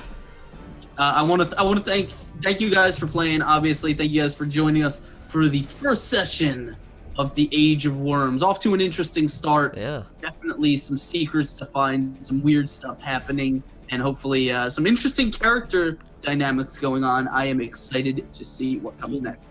Absolutely. So thank you guys for joining us. If you're just tuning in, fear not, because we've got another show coming right up here, which is going to be a D&D one-shot, which Askren is going to be DMing. It would have been Princess of the Apocalypse, but as you can probably tell, I am sick a sick pupper right now, so I'm gonna sit out and just run production stuff in the background. But let's go around and thank our wonderful players for joining us today in the first episode of Age of Worms. So, what do you guys think of the game today? Let us know your thoughts, and of course, let us know where we can find you guys online as well. So, let's start up top with Courtney. Well, I'm Courtney Elias here on Twitch. I'll throw my Twitter name up in the chat because it's similar but different to my username on Twitch. I'm really impressed. I'm really excited to be here, and that couldn't have gone any better, quite honestly. That was some big stuff that just happened. Awesome, So, awesome. I mean, that's really all I can say. Awesome. Mo, I'll check for your donation here in a minute, my friend. Fear not. Was it in pounds? Awesome. Brandon, same questions for you. Fun times. I love Forgotten Realms. I'm having a good time already. On Twitter, I am at John1Renicus, Baldur's Gate reference indeed, and I'm excited for what next week will hold. Awesome, awesome. Yeah, I got a donation coming through here, Mo. It didn't go through because it's in dollars, not pounds, and so PayPal is a bitch. But it's just come through here. Mo donated £5 and said, "Druids, druids, druids." Thank you, Mo. Let us know what you'd like to have happened, and we'll make sure that happens next week at beginning of next show. Awesome. Seven. Same questions for you. I'm excited. I'm happy. I've wanted to play a Dragonborn for years, but my normal DM won't let me, so I am a very happy camper. He says I have too much of a dragon fetish and I need to let it go, but he's not my mother. You can find me on Twitter at MX_7blue, all words, link in chat. And when I end up posting videos on YouTube or leaking my nudes, that will end up on Twitter. Absolutely. That's all I expect. Perfect. Titus or Bear? I don't know which. Am I Bear or am I Titus? Who knows? The roleplay was that good. So I'm actually I go by Hagosha on Twitch chat, and on I go by D&D5E Hagosha on Twitter. You can find me here on Wednesdays for Age of Worms, and then also on Sundays over on twitch.tv/callsquall, where I DM D&D5E Land of the Gods. It's a really fun game. So Awesome stuff. Awesome. So go follow these guys. Last but not least, Askren. What is going on, everyone? As always, thank you guys for hanging out. You guys know I have a blast playing here on Encounter Roleplay because it just lets me test out so many new weird things. And every time you guys throw something at me, of your decision or something like that, like I tend to waffle, like play with them a little bit to make them fit a little bit better. But I always have a lot of fun. It's definitely like this is like DM workout for me. It's like exercise. But obviously these guys are a ton of fun. I look forward to more of this, and I hope you guys do too. My name is Askren, by the way. I am the host and the dungeon master of a Twitch TV channel called Exploding Dice, where we play live D&D every Sunday evening. I also have a talk show called Fuzzy Dice, where I bring on the best of the best in Twitch streamers, podcasters, content creators, all that good stuff. And we just talk Dungeon Master stuff, and we answer questions. It's a great time. I'm also here now. I used to be here 2 days a week, but now I'm only here 1 day a week because both of my games are now on Wednesdays. Yay! So you can see me here on Encounter Roleplay, just hanging around and doing stuff. I'm like a regular DM here, and I have a ton of fun, and I am looking forward to more. And go say hi to me on Twitter. It's just at Askren. Awesome, awesome stuff. So we're going to go on a 10-minute countdown to our next show, the D&D one-shot coming up here, which will have a name in a few minutes' time, I suppose. Yes. So the name will be the Veterans Vault. The Veterans Vault. All right, let me change the title there. Awesome. So we'll see you guys in a few minutes. We'll see these guys next week. Thank you guys for joining us. And yeah, until next time, try not to roll too many nat ones because we want to be